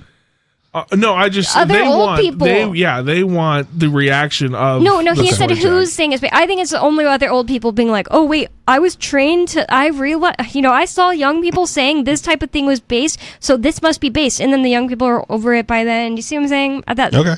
That's who it comes off as. Plus, the thing is, a random person posting the same thing could be based, but when it's the White House, usually you're being sold to. Okay. It's politicians. Politicians, by definition, cannot be cool. Never has happened, except Ron Paul. Well, okay, fine, but even Ron Paul wasn't like young and hip cool. He was just awesome. being secure enough to dress as your own meme for Halloween is, That's why I said the that's meme probably you the best he created? did. That's like Well, you're dressing as your own. They didn't create Ultimately, the meme they though. did. Apparently, it's linked to the CIA and stuff. Okay, all right. And that's what's it poisoned. So it's a it for me. psyop At the from time- the beginning. At the Like time, we're I gonna was make fun of you, JD. That you could dress as them for Halloween. They figured out memetic warfare. Yeah, they cracked the code, just All like right. Dr. apparently Dre they've been did doing with it since music. 2016. Apparently they've been doing it since 2016. Apparently, All right. So they have it like really like it literally did get me. When it was first coming out, me and Lori were like sending each other Vance memes because they were so funny. And then it's like when you found out that that poisoned it. You see what I'm saying? Like, Sure, yeah. that just takes away from the funniness. Maybe they created the 6-7. That's why you guys don't get it. Yeah, I don't get it. Oh gotta no, say. it's just a rap thing. I've heard that's not it. I heard it's from a streamer. Jacob told me it's from a streamer. Jacob's 12, so I think I'm gonna go for his opinion on this. Well, it comes from a rap song that a streamer referenced, and Oh, the okay. kids took the clip of the streamer referencing the song, Okay. and then made it the joke. Right? Still so there's not funny. What's funny in about 30 that? years, it's going to come out that the CIA created Skibbity Toilet or whatever, and that's They gonna probably be did. Probably. And I don't understand what was ever funny about that either. I bet the CIA probably props most of these streamers up too. Okay. And probably feeds them narratives. Yeah, I believe that too. It's I show speeds on the government payroll. think about the fact He is that on China's government's payroll for sure. Joe Rogan got Trump have you seen elected. how he went to China and Who? I show speed. They go a lot of streamers get paid to go to China and only show the good parts of China. And they gotta they gotta be careful what they talk about and what they show, but they're like China wants people to come over and like we'll pay you to only show the good parts. Be like, wow, this is a skyscraper that isn't made out of like corn filling that's gonna fall apart in 6 days. Wow. And they try to paint China in a really good light. So yeah, I show speed totally is like getting paid by a government to show. If not ours, somebody. Yeah, there's this girl I like to watch that shows all of Russia, and she's always getting accused of just being a Russian propaganda arm. It's possible, but she literally does show awesome stuff. Yeah.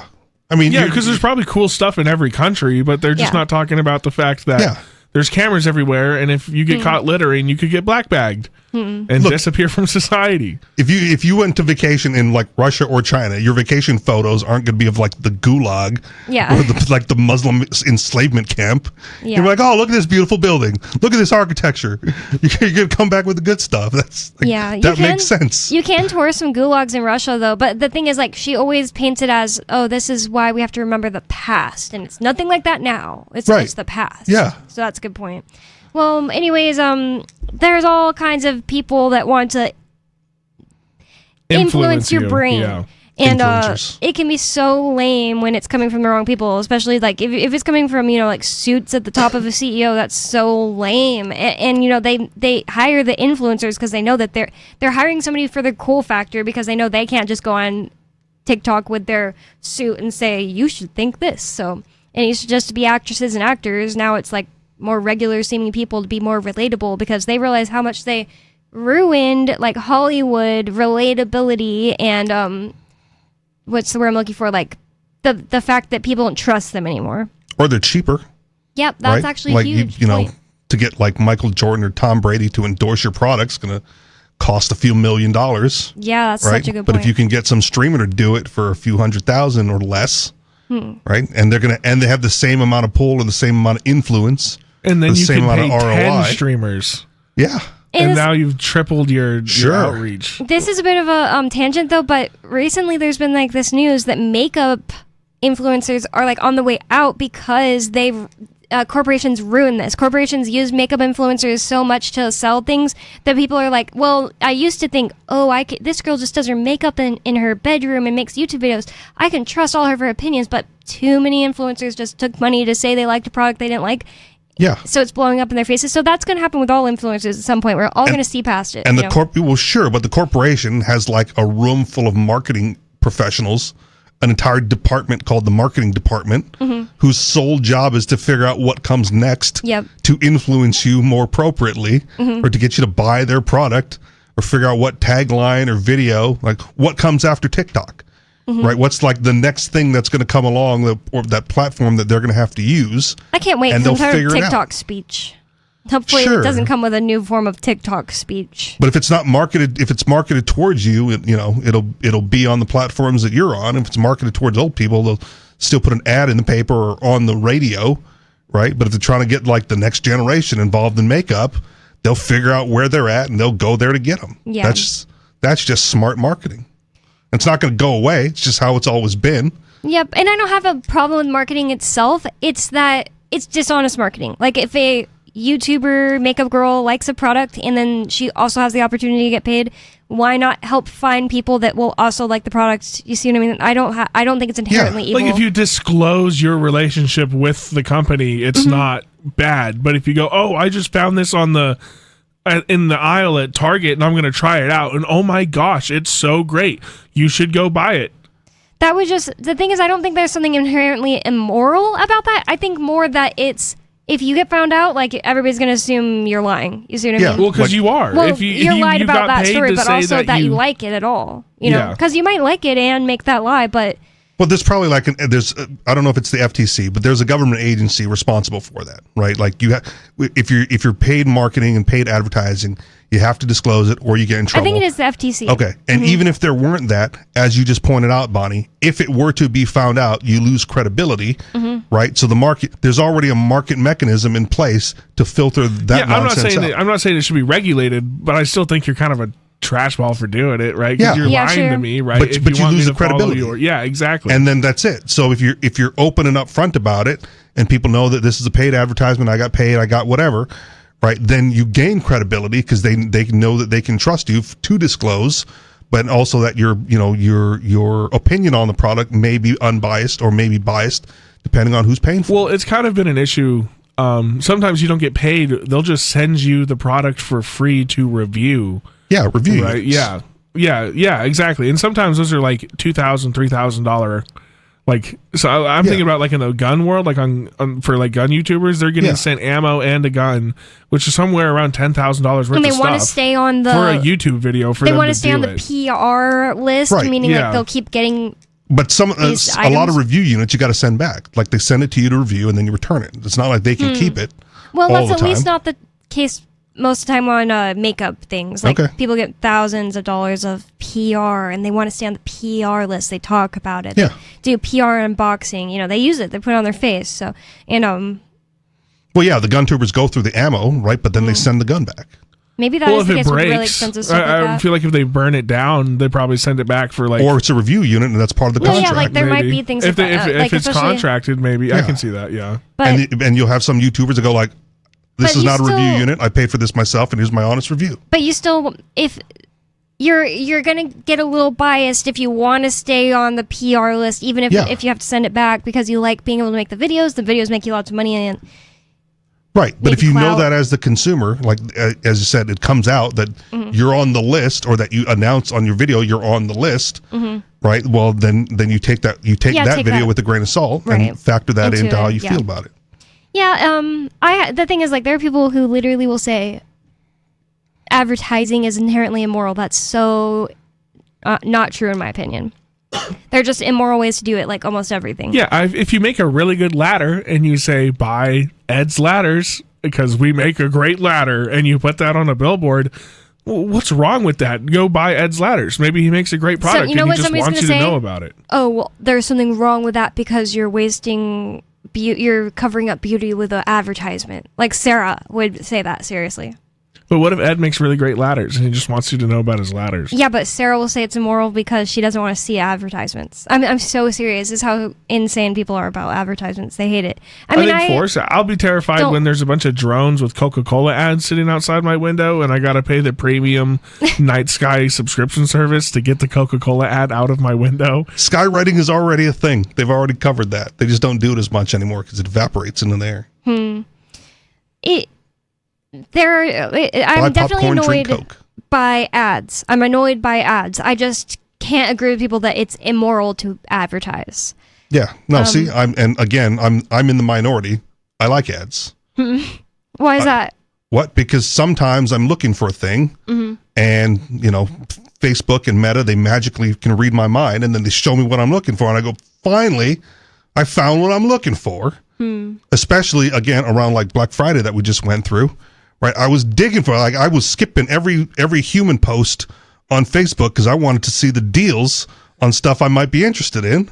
I can see that, like a reverse doom scroll. Yeah, you're hunting for the ads. I just want, like, and if it's not, this, I'm in the minority, but like if it's not at least 50% off, is it a really Black Friday deal?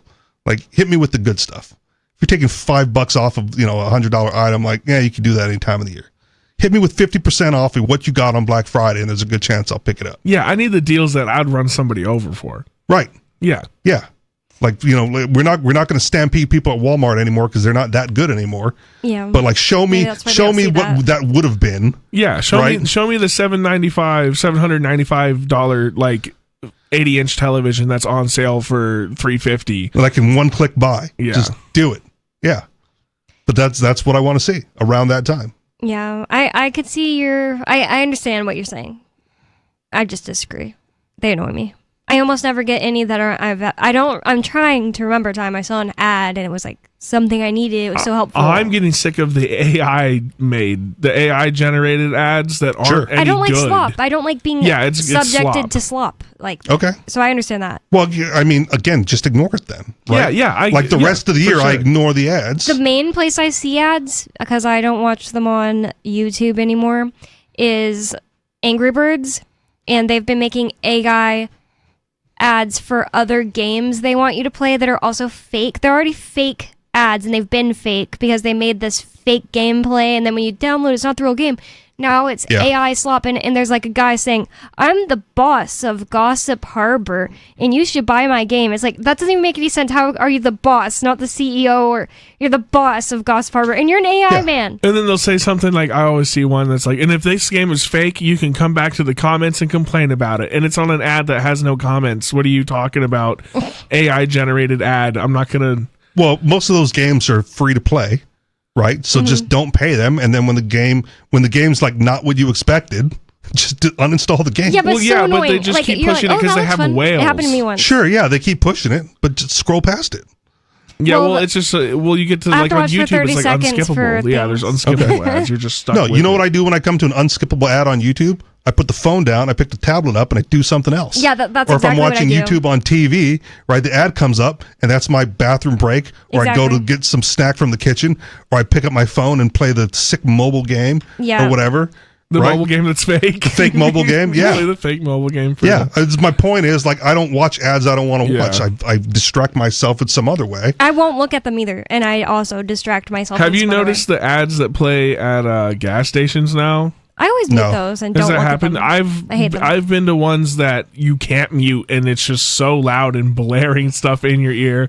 When I'm already there spending money to pump gas, you've just found somewhere you can isolate me and try to throw stuff at me. And it is so loud. But I've never been to one where you couldn't mute. But there was like months where I didn't know that you could mute them. And then one day I was like, I'm just going to start clicking these unmarked buttons. Oh, you can mute them, yes. Yeah, but I've been to somewhere you cannot turn it off. You press every button. They're not muting. Horrible. I pump gas almost exclusively at BJ's, and they're not that advanced yet. Nice. 603. But if they were, click the button thing and walk back to your car. 283-6160 is the phone number. What do you think about advertisements? Is it inherently immoral to advertise, or is it an amazing advancement of civilization? More Free Talk Live coming up. Hey, you are going to love the movie Victimless Crime Spree. It's hilarious, heartwarming, and carries a ton of inspiring freedom messages. Feeling down about the lack of liberty in your life? You need to put on this film with some friends and have a good laugh. It's a true story about me and my friends in New Hampshire living free, singing, dancing, and getting arrested. Of course, it's all on video, and the bad guys, the cops, judges, bailiffs, and sheriffs, they all play their part like it's out of a movie or something. You would think we scripted the whole thing, but it's real life. Go ahead and have a watch, and if it's been a while, have another look. I guarantee you'll notice things now that you didn't notice before. And the best part is that you're going to walk away feeling a renewed sense of your own power. You are the master of your destiny, and you will be free in your lifetime. Victimless crime spree. From Feature Story News in San Francisco, I'm Ira Spitzer with a look back at some of the week's top stories. The U.S. intends to confiscate the oil that was on board a tanker seized off the Venezuelan coast on Wednesday, saying it was tied to the black market and used to fund narco-terrorism. Wednesday's dramatic interception, with the U.S. military rappelling off a helicopter onto the ship, has escalated tensions between Washington and Caracas. FSN's Tony Waterman has more from Washington. The seized tanker was transporting about 2 million barrels of oil, valued at north of $80 million. White House Press Secretary Caroline Leavitt says the U.S. intends to confiscate the oil, calling the ship a sanctioned vessel associated with the Islamic Revolutionary Guard that had apparently been heading towards Cuba.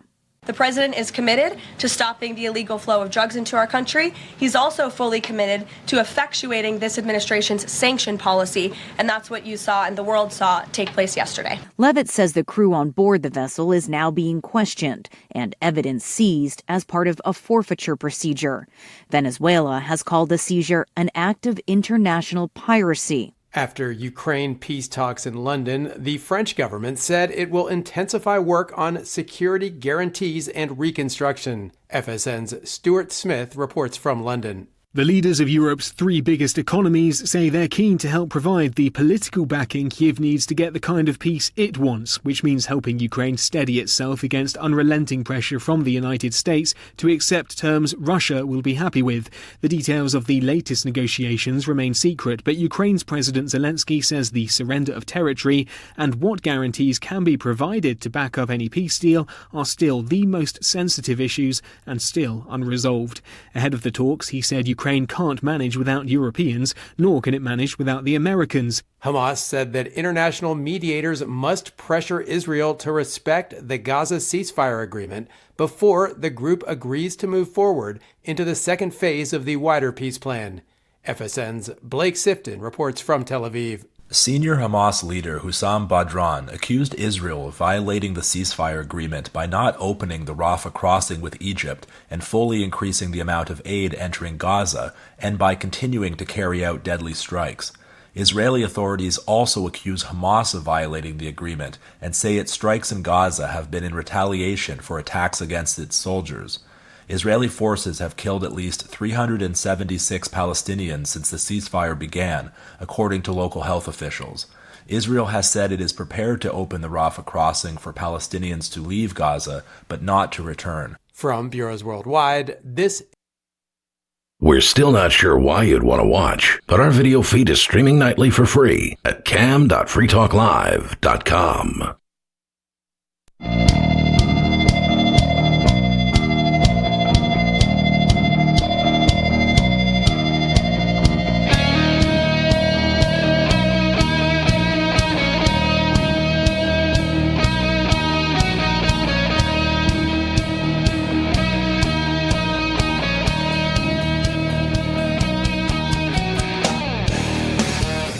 It's Free Talk Live, talk radio that you control, and you can call 603-283-6160 to bring up whatever's on your mind.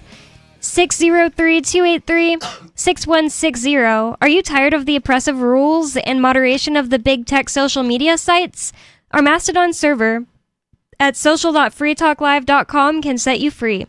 Mastodon is free, open source, decentralized, and federated. Multiple apps are available for iOS, Android, Windows, Mac, and Linux. Social.freetalklive.com is the phone number, is the website for that. 603-283-6160 is the phone number. And with you on Free Talk Live tonight, you've got me, Bonnie, Angelo, and Rich. And I did want to get into this story from Reason.com. This sounds like basket of deplorables. Yeah, that's a good point. And isn't he... The deplorable, yes. Yeah, he's basically trying to use Hillary Clinton tactics And Trump basically has this list, a database. The Department of Homeland Security announced a new database on Tuesday, highlighting the worst of the worst criminal aliens arrested. So these are people already arrested. At first I thought was wanted, but no. By U.S. Immigration and Customs Enforcement, or ICE. Dubbed the Dictionary of Depravity in a post on X, the DHS data categorized just 4% of immigration arrests since President Donald Trump took office in January as the worst of the worst. At a congressional hearing on Thursday, DHS Secretary Kristi Noem faced tough questions about why the agency's deportation reality doesn't match its claim of targeting violent criminals. Even if by their own numbers they're saying, oh, the worst are only 4% of who we're arresting. That's terrible. That means they're arresting like 96% of the wrong people. Yeah, that's a good point. Beyond what they said they were going to do.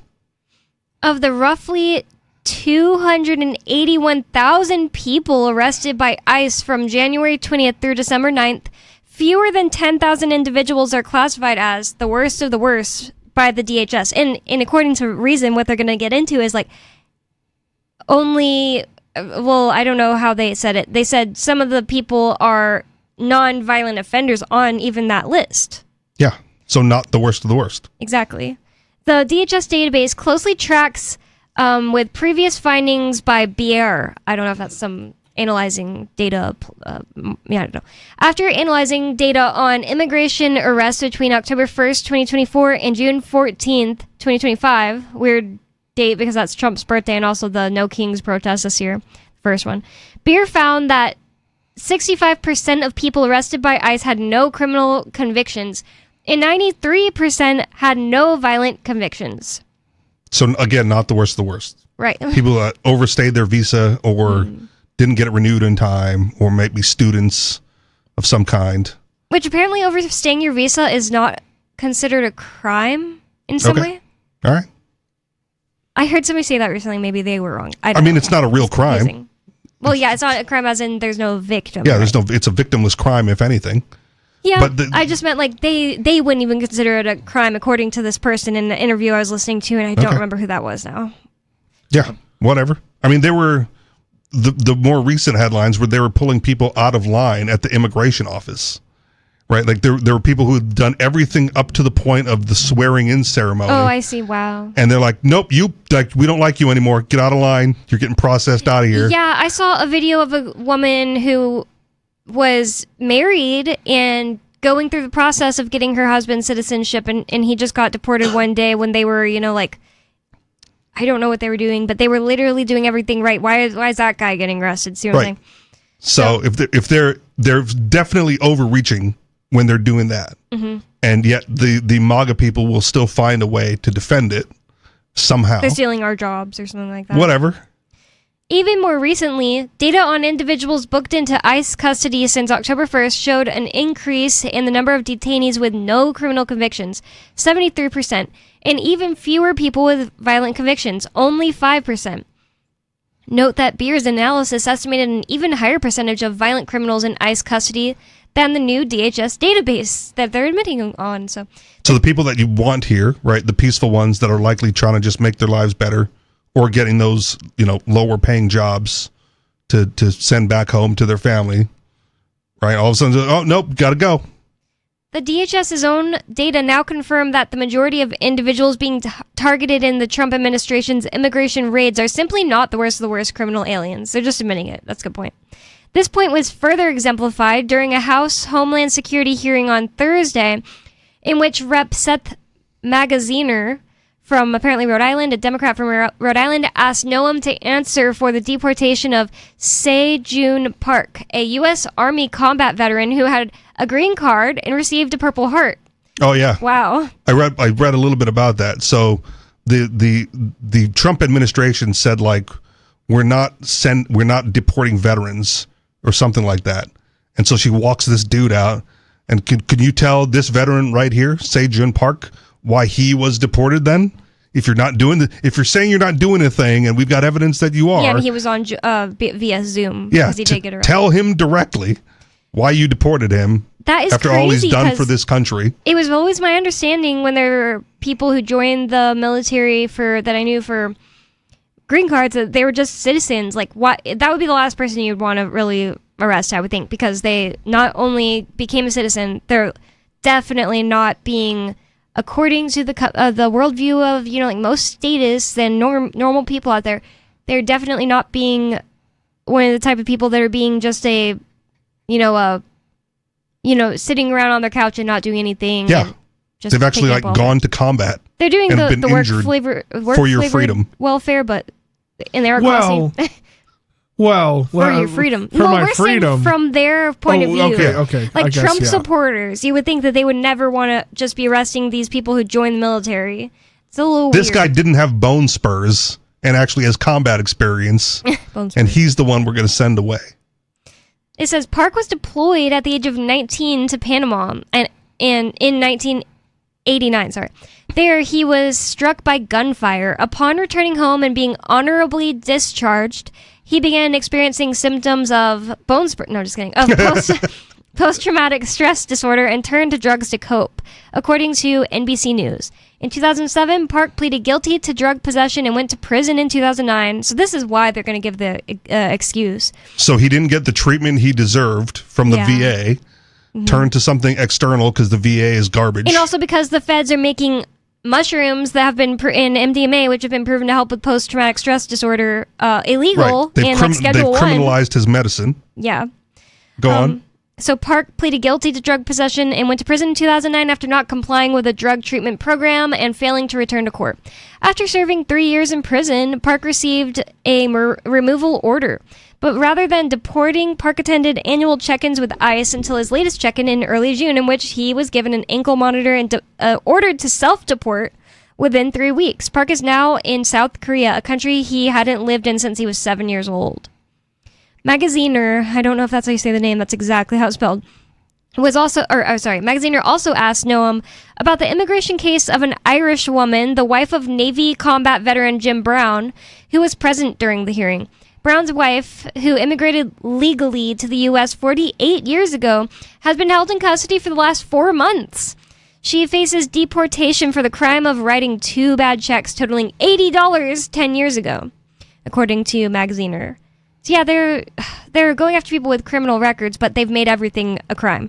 Yeah. Writing bad checks would be a crime, but I'm just saying this is what's occurring to me. But a crime easily remedied. Yeah. Right. And then you're square again. I guess, be forgiven. A crime. What was this check written with malice? It sounds like I was overdrawn on my account and I didn't notice. It could be. In modern times, right? You overdraft your card, they bill you later. Yeah. And then they charge you a fee. Yeah, they call it even. But old people, you have to write a check, and if you bounced it and your deposit didn't go in time and the bank held on to it. It could be done with malice, as in like you did it knowing that you didn't, and you're just hoping it goes through, and then you walk away with the goods or whatever. But that's like the worst. The worst that you could possibly characterize this isn't that bad. Yeah, and it's less than $100. They can pay it back. Yeah. It's not like you killed someone, you can never bring them back. So I'm saying it's $80. It's easily remedied. Mm-hmm. Right, even back then by those. Well, 10 years ago, you still had you could have just bounced it on your car. You could have got your overdraft. I don't know why. You didn't have an app on your phone to check your balance. Well, I say if she was been in the country for 48 years, she sounds. Yeah. She's probably not the type to check her phone, her balance on her. Yeah, she sounds like she's 70. She's probably 65, 70 years old. Right. But either way, it's $80. In the grand scheme of things, it's not all that much. Yeah, you're gonna arrest a grandma for over $80. Yeah, that is great. But you're not gonna arrest the people who steal the hundreds of dollars worth of sneakers. And I'm not saying that the state should, but I mean, like, we're really picking and choosing right now, guys. And arrest and deport grandma. Yeah, you're gonna arrest and deport grandma, but let people ransack private businesses and steal. They just stopped making that illegal. So. Oh, did they? No, they just stopped enforcing it, so it's almost the same thing. Yeah. Noam defended the NHS's actions by asserting that it isn't her prerogative, latitude, or job to pick and choose which laws in the United States get enforced, and that the laws must be followed and enforced. And it's always that's Really? the answer that didn't fly in the Nuremberg, right? In the Nuremberg trials, that was I'm just doing my job, just following orders. And that's the thing that, in my opinion, makes cops not human anymore. They are automaton, they are robots. Because if you sign a piece of paper saying, yep, I will not pick and choose, I will do whatever you say, you're not using your own free will. You're no better than a robot dog arresting people for whatever they say and not thinking about whether or not it's right. You'll also find cops who admit that they have discretion. Yeah, but they don't use it. You can get pulled over for speeding and get a warning, right? You can get away with that entirely, or you can get a ticket and a summons or whatever, because they don't have to do it if they don't want to. Right. And again, like my personal experience with this, with the Manchester Police Department, was when I got into an accident. Right. Like, I don't have a driver's license. So I got into an accident. I got T-boned in the middle of an intersection. It wasn't my fault. That all got squared away. But they came up to me and they're like, driver's license. And I handed them my passport card, because that's the only ID I carry. And like, we need your driver's license. I'm like, this is the ID that I'm using for this interaction. Right? I'm not admitting anything. I'm not going to say anything. Like, well, we're going to have to write you a ticket for driving without a driver's license. I'm like, whatever, dude. Do your thing. And by the end of the interaction, right, they were like, we've decided not to write you the ticket because you've already been through enough with the accident. I'm like, well, good on you. Thank you for that accommodation, right? So, like, they started out saying they could, and they absolutely could, because I didn't provide a driver's license. And they ended by using discretion, going like, nah, we don't want to deal with it. Well, yeah, they also have the discretion to not protect your life either, right? The Supreme Court decided there had no liability. No duty to protect life or limb or property. But you can't, out of the other side of your mouth, say that we're required by law to enforce all of them. Yeah. Right? You can't. Exactly. That's just proving we don't pick and choose. You absolutely pick and choose. Yep.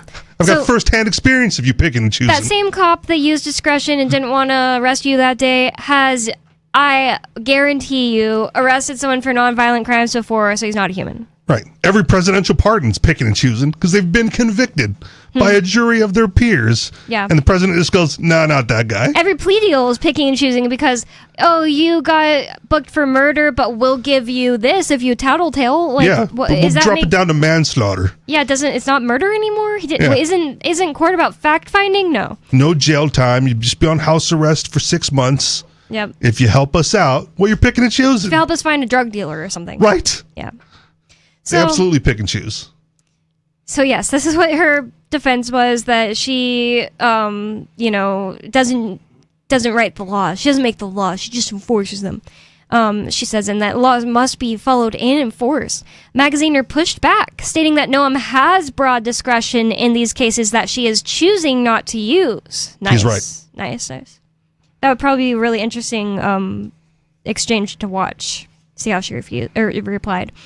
It's clear the DHS is using a relatively small number of immigrants who have committed violent crimes to justify a slew of rights violations, including excessive force, due process violations, and overcrowded, inhumane conditions in detention facilities as a means to achieve one of the Trump administration's chief goals, deporting 1 million people by the end of the year. Wait, that's not even near possible. That's not possible. Not at this rate.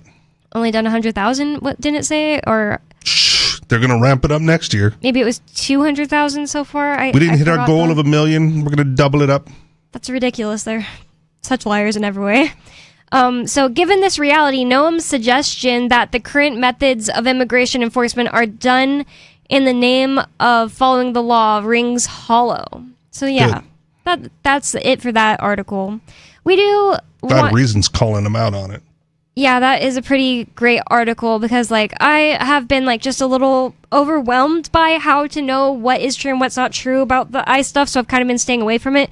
I feel a little guilty about it because I don't like the idea of, innocent people being stressed out day to day just because they came to America and now they feel like they could be thrown to Uganda when they've never been there. You know what I mean? I don't know if it's a Reason article, but there's another article. It might be Zero Hedge that I just read earlier today.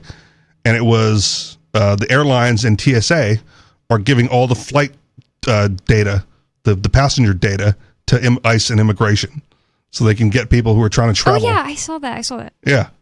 So if you're flying this holiday season, ICE is going to have your information and hopefully it doesn't cross-reference to somebody else. I feel like if everybody that was pouring into the country not whether you agree with it or not, everybody would be singing a lot different tune. Well, I feel like the left, at least if these people were anti-state, right? But they're not. I feel like they're angry at the system for trying to kick them out, but they're very happy for the system when they get all the free stuffs from the taxpayers, right? So maybe if we cut the programs, I wouldn't care. Well, some of that is a catch-22 as well. True, I get that, but it still happens though. Well, because you immigrate here and they go like, well, you don't have a work visa, so you can't work. Oh yeah. Right, you're not allowed to get a job. So, but here's these government programs you can get on for free, right? And then you get trapped into the government program, and you're not even allowed to have a job. Yeah. Whereas if you eliminate the welfare program and any restrictions on labor, right? Those that can come here and work will come here and work and benefit society, right? And those that can't come here and work will fail, just like a lot of Americans fail, But there's no safety net, there's no welfare for them to go on. I would love that. And it's like better but off. We've subsidized their travel to get here through these NGOs that take a bunch of our tax dollars. Yeah, but think about it. Those NGOs wouldn't even do that if there was no welfare and no job restrictions. Well, yeah. I think that is the best. Well, if possible. you got rid of the state at all these things would fix themselves, right? But I'm just saying, that's why we advocate for it. Cause these problems. And to say that it's not a problem, but it is, because the state has put their hands in it in such a way. A thing I've been talking about a lot recently is like the order of which freedoms we need to make free first. Because if we just say, you know what, I don't like the government enforcing any restrictions on A, but that causes people to use a government, program that is also immoral, like more, then we need to do B and then A. Does that make sense? Like we need to get rid of the welfare and that. Yeah, but we can't. It's the closed border libertarians. We can't open the borders until we get rid of the welfare state. No, but that's not what I'm saying. I'm not saying Well, that's an example. Yes, but what I'm saying is I'm not a closed border libertarian because of that. I'm just saying it's so many things. I wish that people just, instead of becoming a closed border libertarian, you're still an open border libertarian, but it's because you, instead of being like, yeah, well, that'll never happen because we have welfare. Well, you're still an open border libertarian. You just care about the order in which these things go away. I don't think they're actually open border libertarians. Well, I think they're I'm saying racists. They should be. Yeah, exactly. And if they're not, they're really just not actually in a libertarian mind, or they're not actually aligned with libertarian values. Right. You see what I'm saying? But I'm just saying, if you can get here off your own work, not off my tax dollars laundered to you, then you should be able to be here and get a job. Exactly. But if I don't want to pay for your plane ticket to come here and do that. Does that make sense? And for you to live, like have a house and a job and right, I don't want to fund. I don't want to fund your travel. Yeah, you can come here. I don't want to be the funder of it. I see no problem with that, but there genuinely are people that Richie Rich is describing that say they're libertarians, but also just don't even want immigration. Period. And they'll always lean on, well, they'll be on welfare, and then you should just care about the order of things. Right. And I'll suggest to you, Angelo, if you don't want to fund it, what are you doing in forms of like a personal tax protest to not give them that funding? I'm not going to disclose those things. Okay. On the air, but don't worry. I mean, if you're withholding your taxes, well, then you're not funding it, right? And you individually cannot worry about it. I don't want to be threatened with violence for not wanting to fund it, I guess is what I'm saying. And withholding as much taxes as possible, but what I've discovered is there are 3 that I personally pay right now that I can't find a workaround for. Okay. One is whenever you buy gas, apparently, I didn't know this, somebody had to inform me of this on Twitter. I was like, oh, crap. Whenever you buy gas, they just instantly take out amounts of taxes for roads, and it's federal and state. Okay. And pause there because there's a workaround. Okay. At least in New Hampshire, you can go find a gas station for farm and recreational vehicles that don't have those road taxes in there because the vehicles you're supposed to put them in are not on the road. It might be sometimes possible, but not like unless there's one in Keene. You know what I mean? But there might be. But that's the workaround, right? You just go lie to the gas station and say like, no, this is for the RV, and then you get a tank bill. I mean, a lot of my farmer friends, it's dyed diesel, so they'll dye the diesel red to mark it as untaxed. Because if like a DOT person pulls over like a semi truck and they'll check the gas tank, and if the diesel's red, that means they skipped out on the road taxes, and that's a big deal to the state, because then you're doing commerce on the road without paying any of the taxes for the road use. Well, you are a federal worker, so you then are actually subject to taxes according to bear arms. Right, but if Bonnie has like a 4-wheeler, right, or something or a else, tractor, like farmers have like tractors they get the dyed diesel for, and then sometimes the people who haul their cows or their hay or whatever will use the tractor diesel. And they'll get caught with it on the highway, and then you're in trouble because you're doing commerce with the tax-free gas. Does that make sense? With the fuel that you didn't pay taxes on? The wrong thing. But if you buy your RV gasoline and put it in your car out front, the likelihood is you're not going to get pulled over for that, because you're not going to see those emissions. One of the issues is gas just doesn't stay good that long. That's why if you're not using it at like an industrial level, it doesn't make sense to put 600 gallons in a tank in your backyard, because it's not going to stay good long enough for you to get through 600 gallons. But you don't have to put a big tank. You just go buy the plastic 130-gallon one. Well, we might that'll last you a couple of months. Run out of time. I want to get your opinion on this next one. The other one that I haven't found a workaround for at all is phone service. Unless I just don't have phone service, that's obviously a workaround. But I want phone service, but not to pay taxes, and I don't see a workaround for that.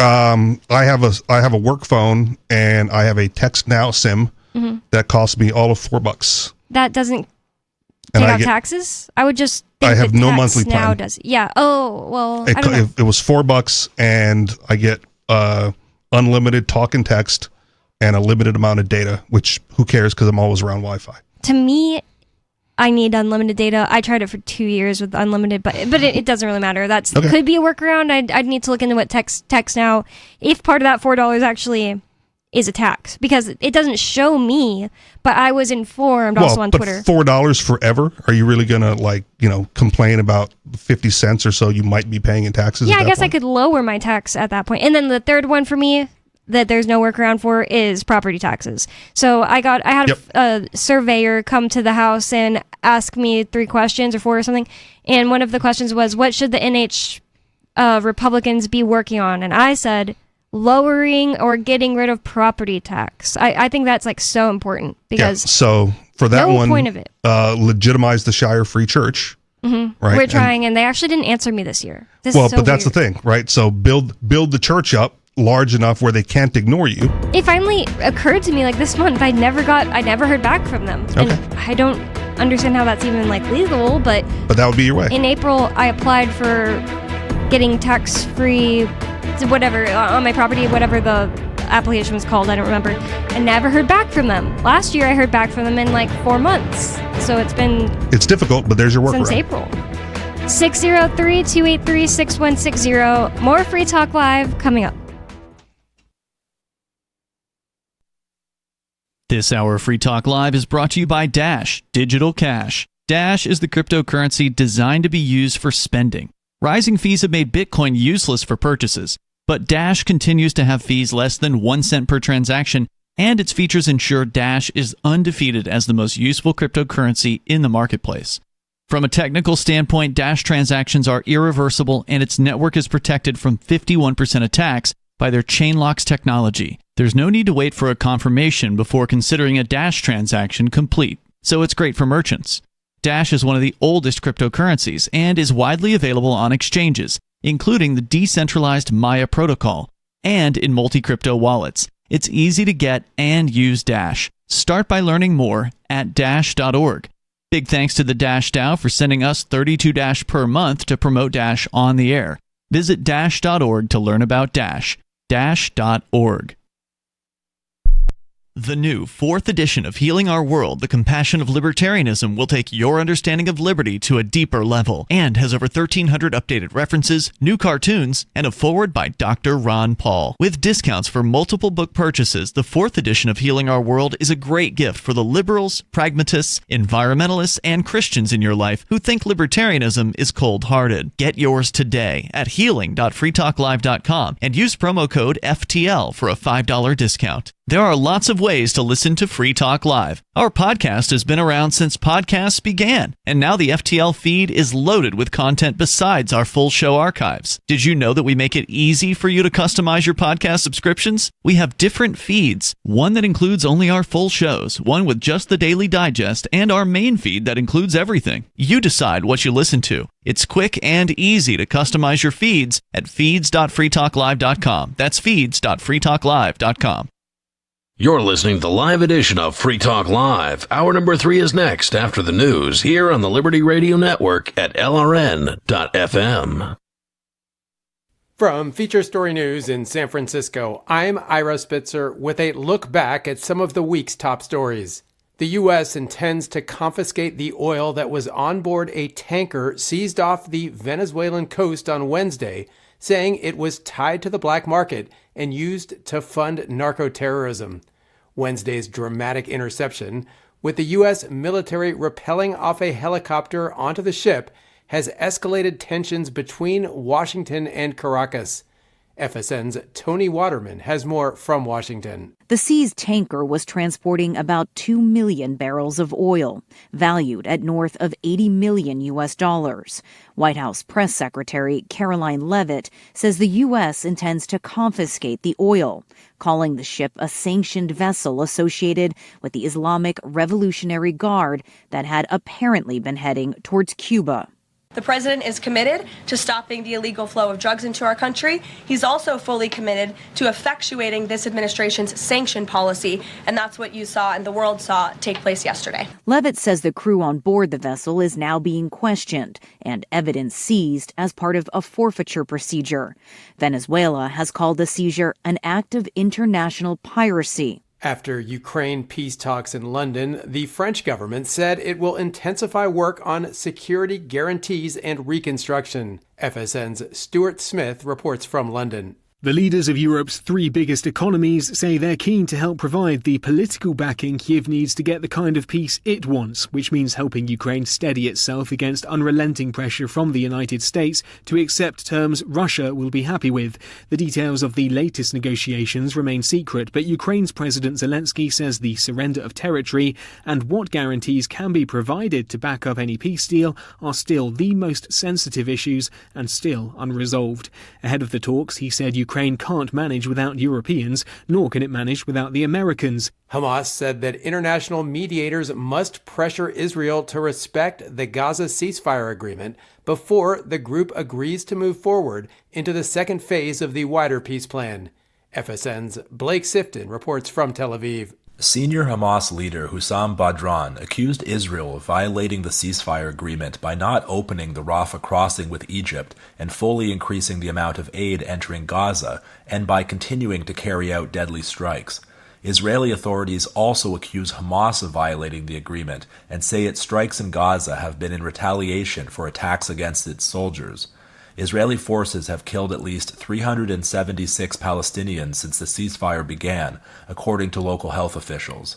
Israel has said it is prepared to open the Rafah crossing for Palestinians to leave Gaza, but not to return. From Bureaus Worldwide, this is FSN. The United States is seeking to vet the social media accounts of all tourists as a requirement for entering the country. It's part of the Trump administration's wider crackdown on immigration, as Jagruti Dave reports from Washington. US Customs and Border Protection have published a 60-day notice and request for comments on proposed changes to their visa waiver program. The changes include a requirement for ESTA applicants to provide their social media from the last 5 years. They're also asking for other information such as email addresses and telephone numbers used in the last 5 years, as well as the names, addresses, numbers and birthdays of family members. Donald Trump has overseen a crackdown on immigration in his second term. The CBP proposal cites a presidential executive order aimed at protecting the United States from foreign terrorists. U.S. President Trump announced that he will allow AI chip giant NVIDIA to sell its advanced H200 chips to approved customers in China. The decision comes after extensive lobbying by NVIDIA boss Jensen Huang, who visited Washington last week to drum up support. FSN's Laura Westbrook reports.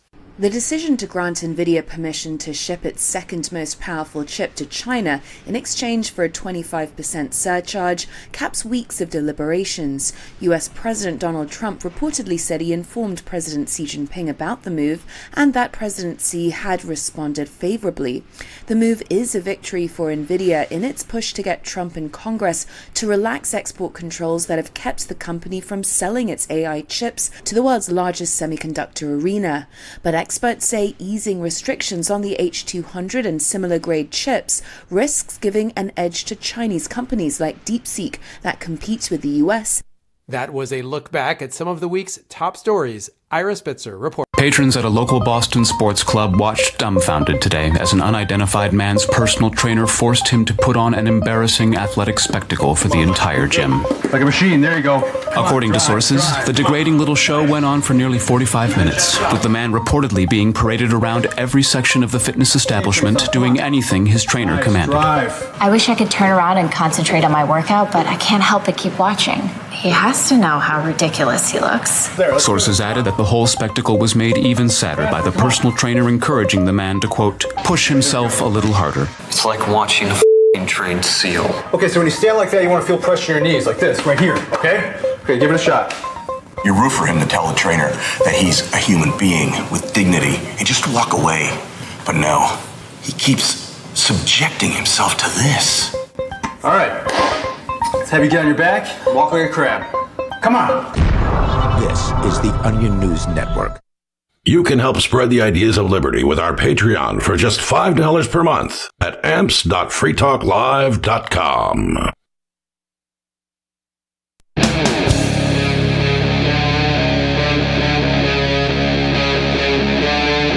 Free Talk Live.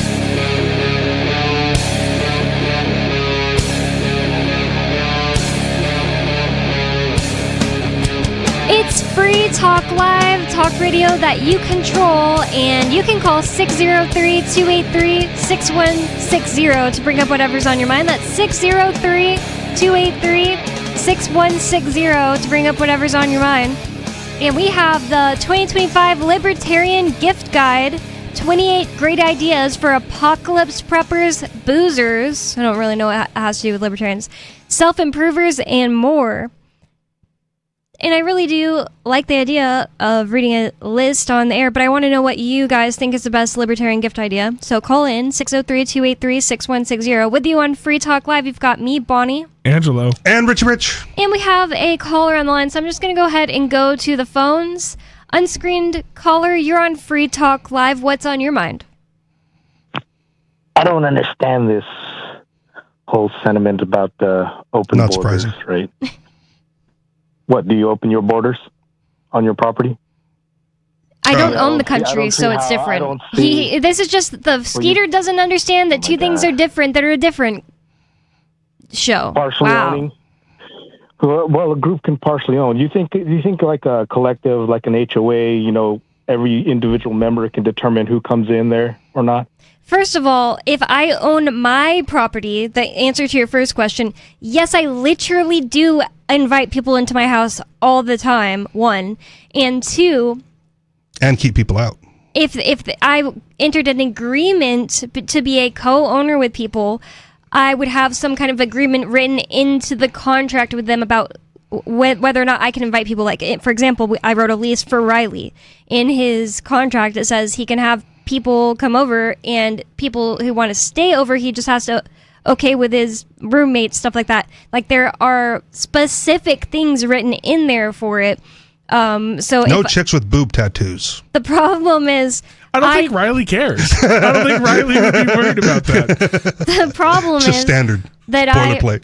I do not have a contract with the United States about my ownership of the United States because I don't own it. They just made up a lie, and Skeeter is the only person dumb enough, not the only person, Skeeter is one of the people dumb enough to believe in it.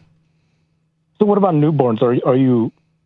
I mean, you're given a vote. That's the co-ownership. If you don't like it, you can leave. Being given a vote on who becomes president is not the same thing as co-ownership. Even somebody who gets given a vote in like a company but knows they're not a co-owner, like they don't just think, hey, I was given a vote in this one thing and that makes me a co-owner. Not true. It doesn't follow. You're just wrong again. That's a privilege. It's not a burden, right? You don't have to. You were born here. What a non-answer to anything anybody's been saying. You didn't answer my first question. Yes, I did. You asked if I would invite people to my house, and I said you're looking at it. So I told you, how do you deal with newborns? That wasn't your first question. The second part. I said. How do I deal with somebody born on their in a hospital that I don't own and go home to a house that I don't own? I don't deal with that. I deal with it by coping. If someone has a baby in your house, do they own part of your house? No, I've never said that, and it's because I own my house. Let's say I own my house and I have a deed to my house. I don't. It's not mine. But let's say I own my house. I have a deed to my house. Having a deed to your house.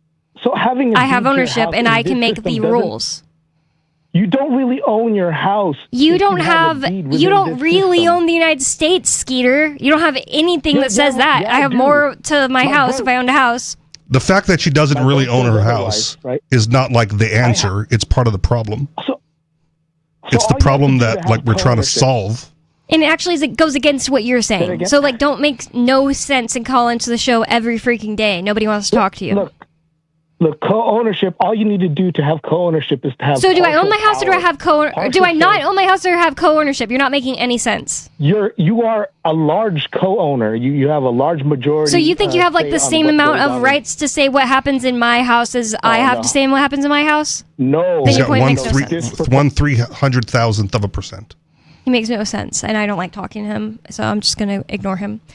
If you'd like to call in and you're not annoying, 603-283-6160. And by the way, it's not just that he's annoying, it's that he literally makes no sense, and it's a pointless conversation every time you talk to him, as you just witnessed. So I don't care if you think I'm mean to Skeeter. I don't care. He gets in on the show almost every single time he calls in.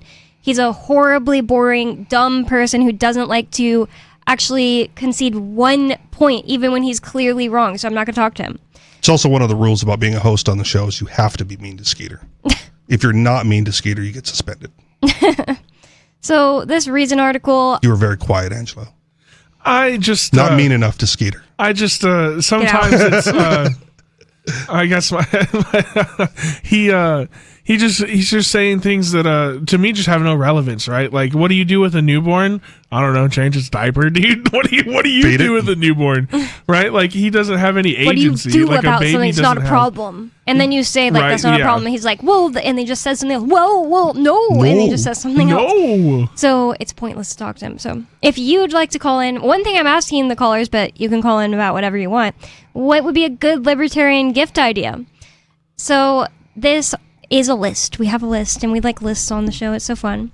I want to get into what they say, and I'm going to skip all their, the nonsense. The nonsense, and that would be at the beginning of a recipe on a recipe page or something. I'm going to skip that. I found these ideas for my grandma back in 1965. She was so beautiful. Yeah, all that stuff. I don't want to hear that. It says, for the sleeping beauty who struggles with the sleeping part. Ian. Cursed with being a 2-stage sleeper, I try to focus on the upside. I get to do about an hour of nightly interruption-free reading with my Kindle, usually between 4 and 5 a.m. Eventually, that's rough.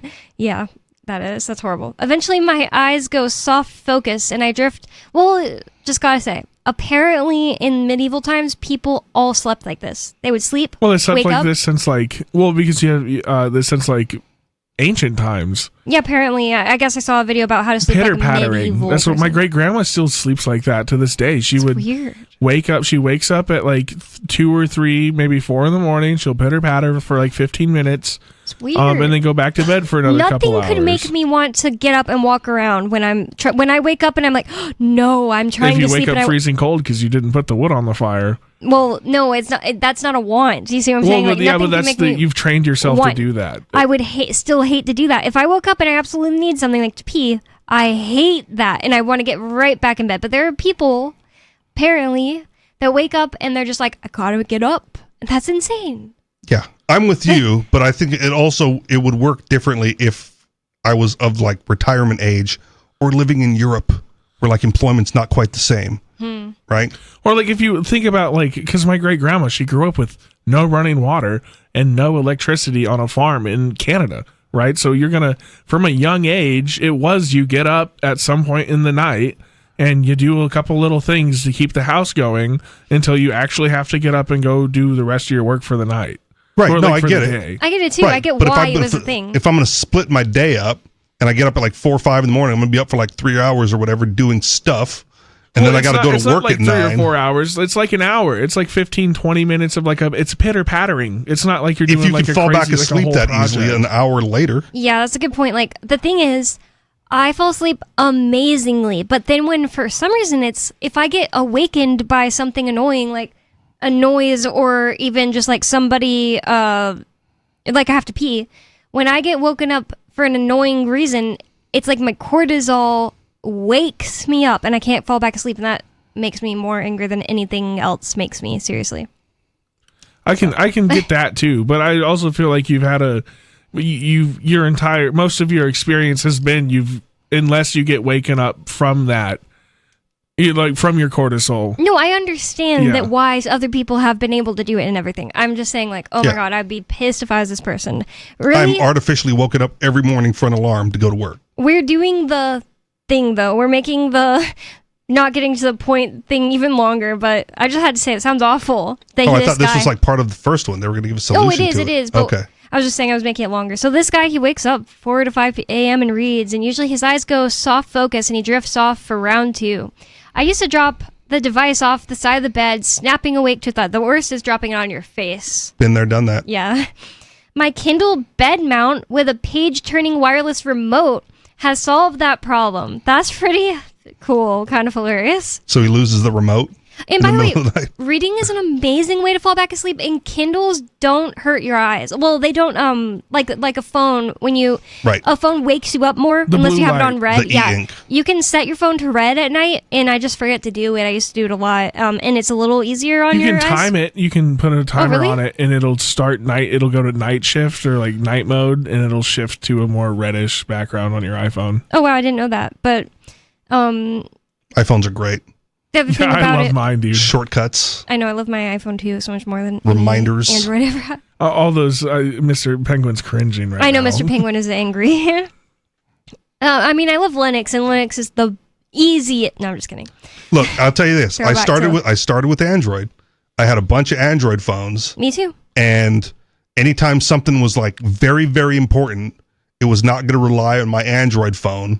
It was going to be my ex's iPhone, because that one was like reliable, right? Like, oh, we can't put this up to chance, right? We need it to work properly the first time. Like, just do the iPhone. And so finally, I made the switch.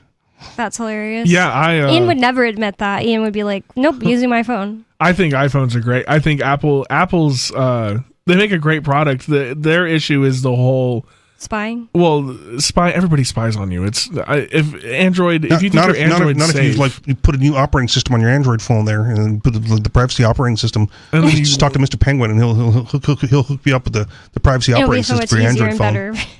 Yeah, it's for a brick that doesn't do what I want the phone to do. Right. He wouldn't let me have directions. When Ian was in prison, I had my phone taken away, my iPhone taken away by the feds, and I needed Mr. Penguin's phone to get me to the airport to pick up Mark. I couldn't, so I had to figure out how to get to the airport, but by myself when I had just moved here. With and no I did. map? I did. It was because like his phone won't let you put Google Maps on there because it it's wouldn't Google. let me do anything. I had to quickly look at a map and go because I was like going to be late.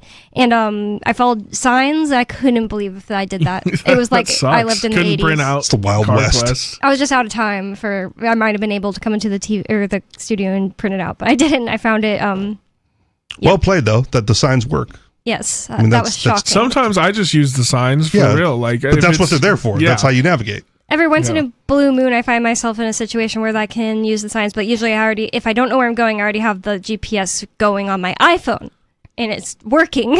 Right, because it just works. Yeah, but anyways, the thing about Kindle is like it's got this like the Kindle type of paper, screen. right? Yeah, the paper. I can't remember the ink. Yeah. E-ink. And it doesn't ever wake me up. And reading is an amazing way to fall back asleep. If you want to fall back asleep, you wake up and you feel that feeling. I know what it is. I assume it's cortisol. I'm like, oh no, I'm annoyed because I heard a bang and I shouldn't be awake right now. And that annoying feeling, being annoyed, it's going to keep me awake longer. But if you start reading, you can fall back asleep. That is a pretty awesome libertarian libertarian Christmas gift, because libertarians like to read, I'd say. The Bluetooth page turner. I like that there's a remote and you can just lay on your side. It feels a little Wall-E-esque. Yeah, like not having to move. You don't even have to turn the page. Sure. But again, having dropped the tablet on my face. Yeah, I get that. Right. But eventually, what time my robot dog's going to bring my beer from the fridge. I don't have to train a real dog to do it. I'll get the robot dog to bring me my fridge beer. Actually, the robot dog will be a fridge, and it'll just be there. An aluminum fridge. Yeah, aluminum robot dog fridge. Brought to you by Budweiser. The next one here, it says... Feeds off the empties to repair its armor. Oh my goodness. It just puts it in, like, accepts it's all it aluminum. It. Yeah. Melts down while it touches it. So, this next one, it says, air travel used to be prohibitively expensive for the vast majority of people. Now it's just terrifying that you'll get deported. No, I'm just kidding. It says, thanks to a mixture of innovation, deregulation, and competition that comes with the market, even though it's not fully open market, but yeah, I guess it has done some of that, it is now widely available to the masses, meaning there is a solid chance, meaning that if the state was completely out of the airlines, we'd have even cheaper and better air travel. Yeah. Is air travel cheaper right now? I guess cheaper than it used to be in the jet age. Well, I feel like pre 9/11 was pretty cheap. It was like buying a bus ticket. Yeah. So pre 9/11, no, right? But but like comparatively, not 2000. I guess when was the most expensive flights in the past 10 years? I don't know. Probably right when it started off, and everybody was like, "Oh my god, this is amazing! You have to dress up, and you get a dinner in the jet age." When they started saying that word. When they had the Concorde. Well, I do want to go to the phones and see what this caller has to say. Kadu in Connecticut, you're on Free Talk Live. What's on your mind? Yeah, I don't read at all, other than just reading stuff online and stuff I'm interested in. I was going to say, you never read Ray Pete? I thought you like Ray Pete. No. Well, no, I've read stuff like that online. Yeah, you had a blog. Topics of interest. Yeah, but even then, to be honest, it's not like I read an entire article he wrote, like, because I'm kind of like ADHD brain. Like, I'll read like 1/10 of it and then go to something else. I'm not like judging you for that, because in my opinion, you can understand the ideas of Ray Pete or the ideas of a libertarian writer by watching videos of people who really care about it and want to explain it to people, or watching or literally listening to the ebook too. There are people that'll be like, you didn't even read Ray Pete, how dare you give an opinion on it? Like, just for example, or I didn't read every single one of the libertarian classic books because I didn't want to. I listened to Economics in One Lesson. I listen to podcasts, and I am pretty sure I get most of the ideas. No one's ever, or not ever. No, I've literally been sharpening steel with steel, or whatever the thing is, arguing with people for a long time. I don't think you need to read every single one of the classic books. The Philosophy of Liberty video on YouTube is only like 7.5 minutes. And is that it condenses down the entire. No, I don't think so. But he's good too. Mm-hmm. But it condenses, like, obviously the philosophy of liberty down to, a 7.5 minutes, like a bite-sized chunk of it. So you can read the tomes, right, and argue about Austrian economics. And Riley made a good point. It's like Riley literally doesn't read unless he ever reads with the Braille, but he said he doesn't really do that. He mostly listens to things. So like people who are like, oh, it doesn't count if you didn't read a book. If you listen to it on Audible, it doesn't count. It's like, does Riley not read? No, he doesn't. So I am of the opinion that it's sometimes you have to listen to an audiobook more than you have to read, because it's like you're I get it. Can unfocus. I just wouldn't call it reading, right? Like maybe there's another word for it. If I was a kid and my mom sits down and like reads me a story, I didn't read the book. It was read to me. Yeah, that's so. If you're listening to an audiobook, like, you didn't read the book, it was read to you. I agree, because I agree in a way, because I always specify, I listened to that book. Yeah, you consume the material just fine, but you didn't read it. But exactly, that's what I was going to say. It's like, that doesn't mean you don't have an understanding of what the book had if you didn't read it. And there are people who are really autistic about this. And Ray Pete, that world is one of them. So go ahead, could you don't really read? Did you have more on your mind? Well, yeah, like, as long as you're diligent in looking into things you might have missed and willing to accept the criticism of people who are pointing out things like, oh, look, you didn't read it well enough, and you're willing to dig into it and find out the things that you missed, it probably doesn't really matter that you're just starting with the summaries, as long as you're willing to accept, the feedback about the stuff you might have missed. But so you're more of a conversations guy.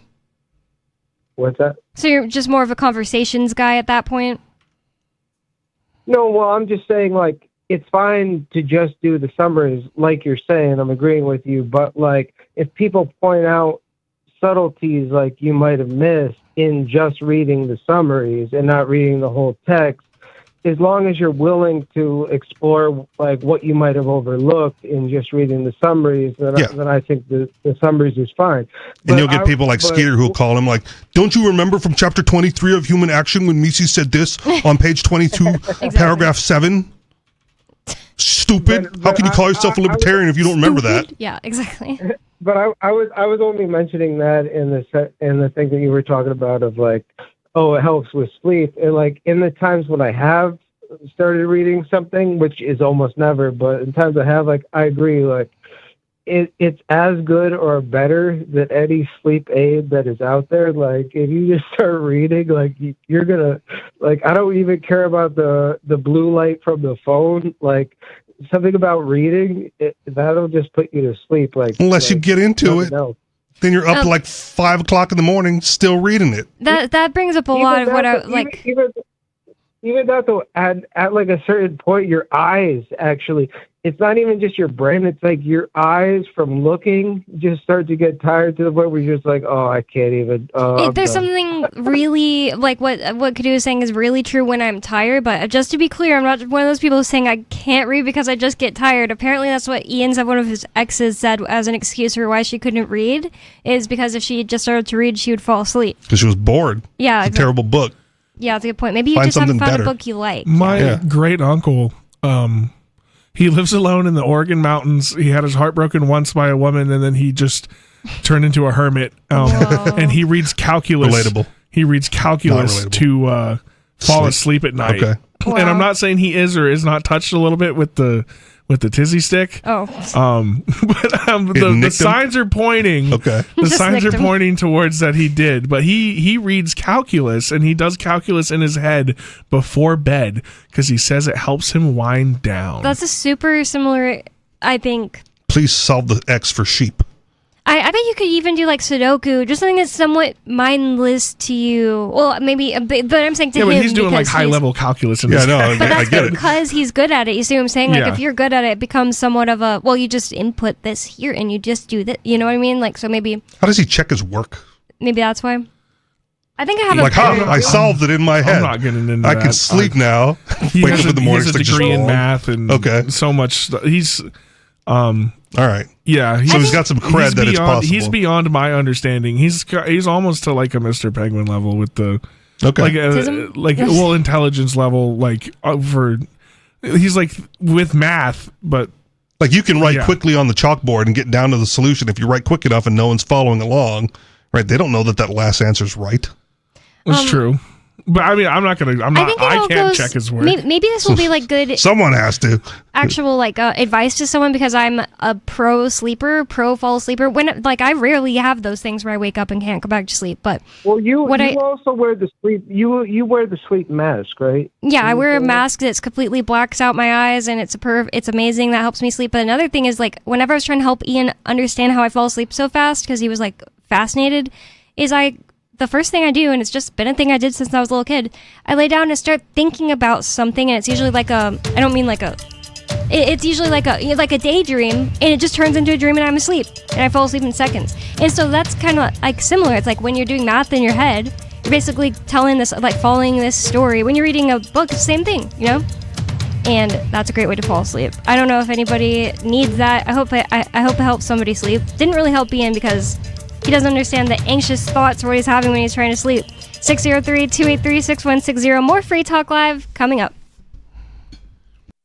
On Free Talk Live, we're bringing people to the ideas of liberty every day. From wrestling superstars like Glenn Jacobs. You guys really are having an impact, I believe. Like I said, a lot of where I am now is due to listening to Free Talk Live. You changed my mind on some very important issues years ago. To random people tuning in on the radio. I was kind of stuck in the left-right paradigm. I heard your show by chance on a Saturday night. From there, I went on, joined the Free State Project, and become an amplifier. So, I mean, that's really the reason why I amp is because I know that if it wasn't for you guys being on as many stations as you are, I never would have found the ideas of liberty. You can help more people hear the message of liberty by joining Free Talk Live's AMPS program on Patreon for as little as $5 a month. And you'll get access to special perks. Visit amps.freetalklive.com, amps.freetalklive.com. From Feature Story News in San Francisco, I'm Ira Spitzer with a look back at some of the week's top stories. The U.S. intends to confiscate the oil that was on board a tanker seized off the Venezuelan coast on Wednesday, saying it was tied to the black market and used to fund narco-terrorism. Wednesday's dramatic interception, with the U.S. military rappelling off a helicopter onto the ship, has escalated tensions between Washington and Caracas. FSN's Tony Waterman has more from Washington. The seized tanker was transporting about 2 million barrels of oil, valued at north of $80 million. White House Press Secretary Caroline Leavitt says the U.S. intends to confiscate the oil, calling the ship a sanctioned vessel associated with the Islamic Revolutionary Guard that had apparently been heading towards Cuba. The president is committed to stopping the illegal flow of drugs into our country. He's also fully committed to effectuating this administration's sanction policy, and that's what you saw and the world saw take place yesterday. Leavitt says the crew on board the vessel is now being questioned and evidence seized as part of a forfeiture procedure. Venezuela has called the seizure an act of international piracy. After Ukraine peace talks in London, the French government said it will intensify work on security guarantees and reconstruction. FSN's Stuart Smith reports from London. The leaders of Europe's three biggest economies say they're keen to help provide the political backing Kyiv needs to get the kind of peace it wants, which means helping Ukraine steady itself against unrelenting pressure from the United States to accept terms Russia will be happy with. The details of the latest negotiations remain secret, but Ukraine's President Zelensky says the surrender of territory and what guarantees can be provided to back up any peace deal are still the most sensitive issues and still unresolved. Ahead of the talks, he said Ukraine can't manage without Europeans, nor can it manage without the Americans. Hamas said that international mediators must pressure Israel to respect the Gaza ceasefire agreement before the group agrees to move forward into the second phase of the wider peace plan. FSN's Blake Sifton reports from Tel Aviv. Senior Hamas leader Hussam Badran accused Israel of violating the ceasefire agreement by not opening the Rafah crossing with Egypt and fully increasing the amount of aid entering Gaza, and by continuing to carry out deadly strikes. Israeli authorities also accuse Hamas of violating the agreement and say its strikes in Gaza have been in retaliation for attacks against its soldiers. Israeli forces have killed at least 376 Palestinians since the ceasefire began, according to local health officials. Israel has said it is prepared to open the Rafah crossing for Palestinians to leave Gaza, but not to return. From Bureaus Worldwide, this Yep, we still do email. Drop your email address in the entry box at freetalklive.com, and you'll be kept in the loop with Free Talk Live.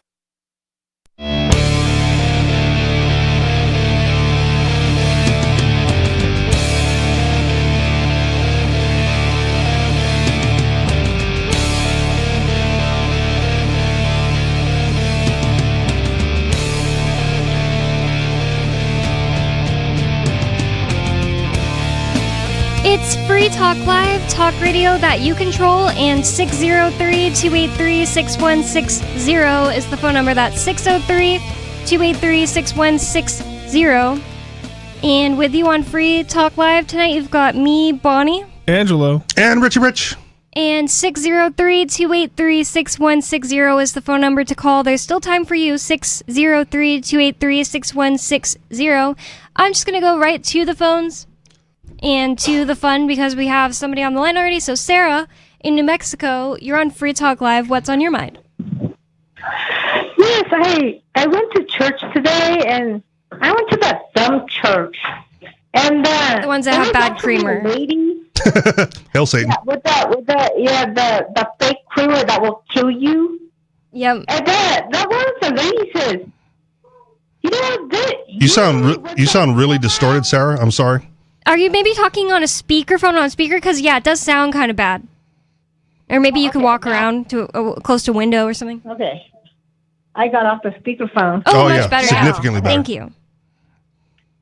Well, anyway, this lady came up to me and she said, I saw you dancing and holding up a sign on the sidewalk over there. And they're like, well, and I looked at her and like, well, so yeah, I do that. I held up, and she said, well, Trump could.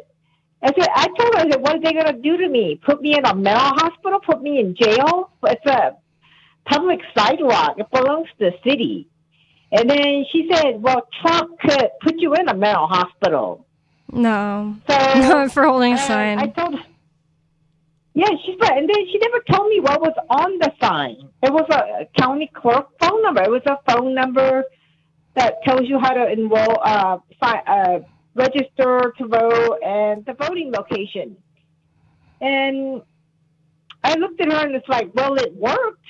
I was dancing around in the corners with the phone number, and I got my result. Was that our mayor won by landslide, and then we got a Democratic counselor. It is so annoying that there are people in this world that just cannot handle seeing you do anything out of the box. If you do anything out of the box, like, it personally victimizes them, they think. It's so stupid.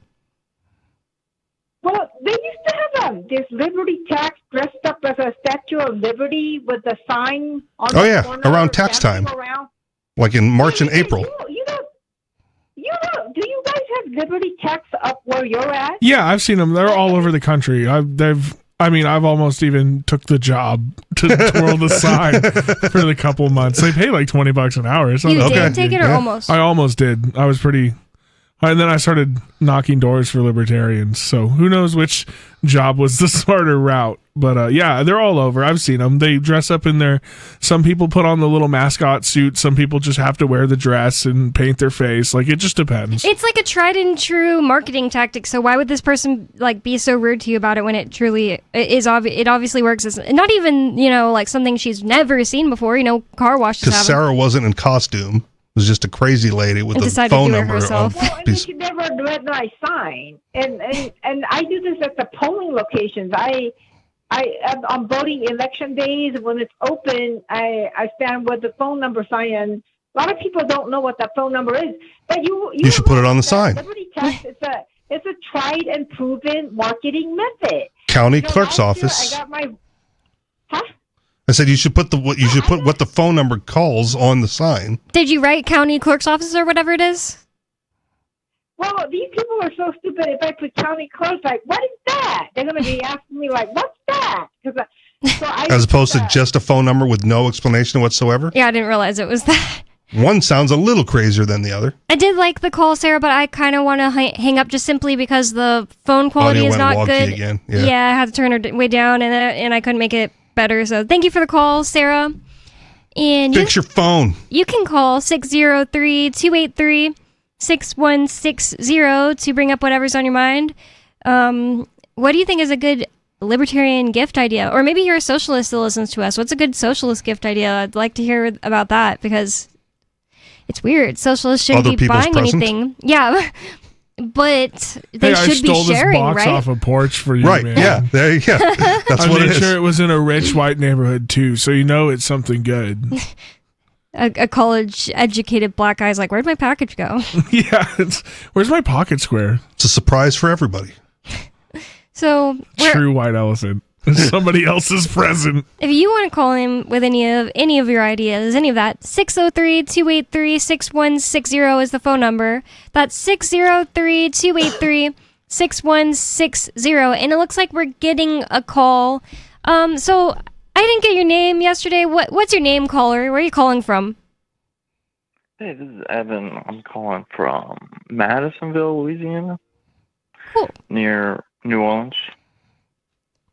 So, from Louisiana, do you know that a murderer named Gypsy Rose lives in Louisiana, and she's just on the loose? I'm not joking, and she is very dangerous, and you should stay away from Gypsy Rose? Are you harboring her by any chance? I'm not harboring. Okay. Should I? We'll see about that. I want to make sure the doors are locked. You're scaring everybody in Louisiana. There's probably dozens of murders in Louisiana. It's like one of the most violent states in the country. You ever heard of She's just out, by the way. way. She's just out, by the way. She's not, like, on the loose. She's out, but they only gave her 8 years, and it's bad. She's a murderer. She's dangerous. Oh, she's just out indefinitely. Yep. So, Evan, what was actually on your Gypsy mind Rose? tonight? Oh, yep, Gypsy Rose Blanchard. So keep a lookout for her. You look up her picture so you know what she looks like. That's weird. Yeah. It's going to get stabbed by some college-age black dude now. What? Walking through the quarter. Well, I appreciate the heads up. What's actually on your mind for a call tonight? Not much. You know, we were talking about paranormal stuff yesterday, and I was just, wanting to tell everyone that it's demons. So don't worry about it. Unless you should be. So But I'm not worried about it. do you think all But, like, it's paranormal events are Yeah, demons? pretty much. Yeah. Who's more likely to kill him? Paranormal demons or Gypsy Rose? Gypsy Rose in Well, this. the demons, I wouldn't bet on either of them, You know what? I would bet the demons caused Gypsy Rose to kill her mom and do everything she does, but what do you guys think about his main demon? Oh my gosh. I'm sorry. Oh, go I'm ahead. sorry. No, you just reminded me, like, I heard this horrific story from this lady I work with. I work for this interior designer named Kim, but anyways. Turns out it wasn't a lady at all. It's a demon. She told me her aunt, I think, was living with her son, and her son, like, because he was, like, on, hard drugs, I don't know which ones, like, started doing all this crazy stuff and, like, went into a closet and screamed, and anyways, she was, like, trying to help him and, like, drove him to drug deals and all this stuff, but, like, eventually he, like, killed her and tore out her eyes or something. And the investigators came and were like, oh yeah, well, we found the eyes, and, like, they were like, what the heck? Yeah, I mean, like, there's not much rational explanation for anything like that. I mean, demons, that's drugs? not like a strong Thank you, Bonnie. Seems like it was the drugs. This is the thing. Well, the drugs are intertwined with the demons, I would say. I would say that it is possible that if there's a spiritual realm and there are evil entities out there, that maybe it's possible that when you do drugs, like bad drugs like that, it opens your mind up to the influence of these guys. I'm not going to sit here and say I think that's 0% possibility because I don't know, but... Sure, but any hallucinogenic will open up you to those things. The problem is you're hallucinating and it doesn't exist in real life. And if you operate as if it does, you're in danger. Mm-hmm.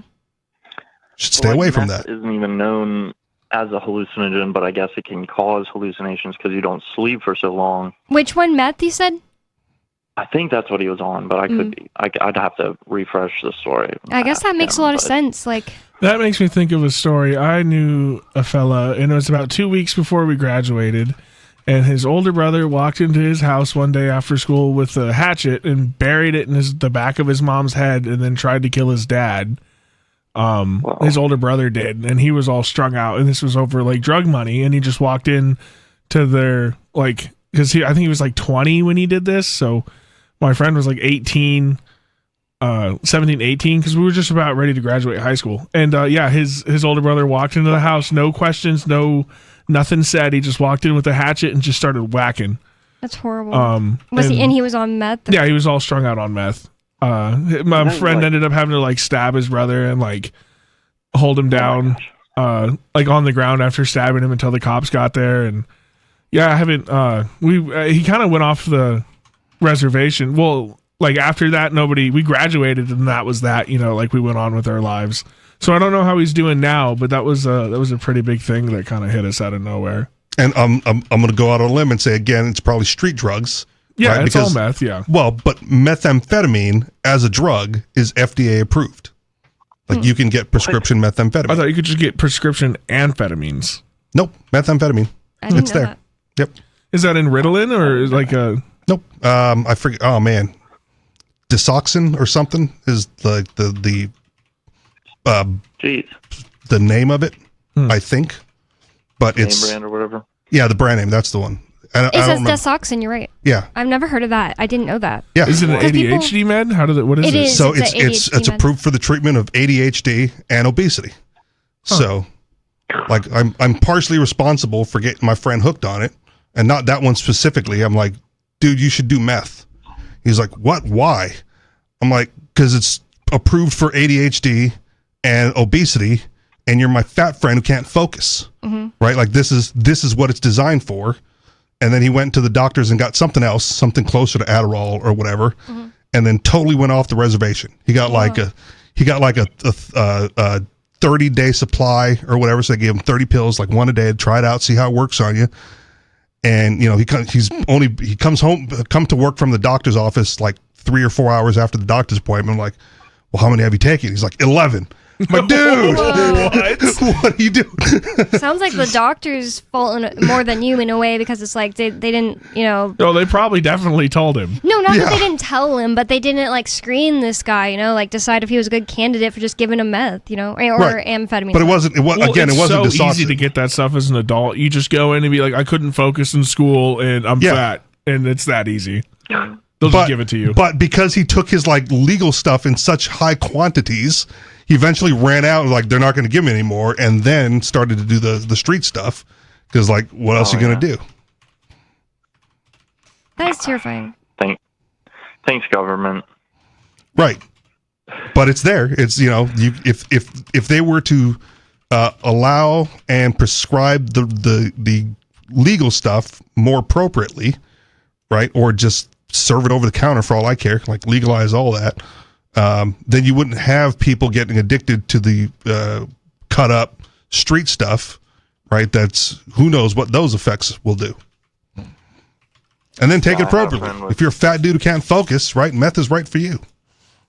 This is not medical I had a advice. friend who got on like painkillers because he broke his wrist, like at the bar or something, and then that was it. You know, like once he was hooked on painkillers, it just like led to getting it on the street, and then it was, he died. So Well, because here's the thing with the painkillers, sometimes they're still in pain, right? Like I got hit by a car. This is a different one than the story I told earlier, but I got hit by a car in like 2016, and my leg is still messed up. I'm legally handicapped.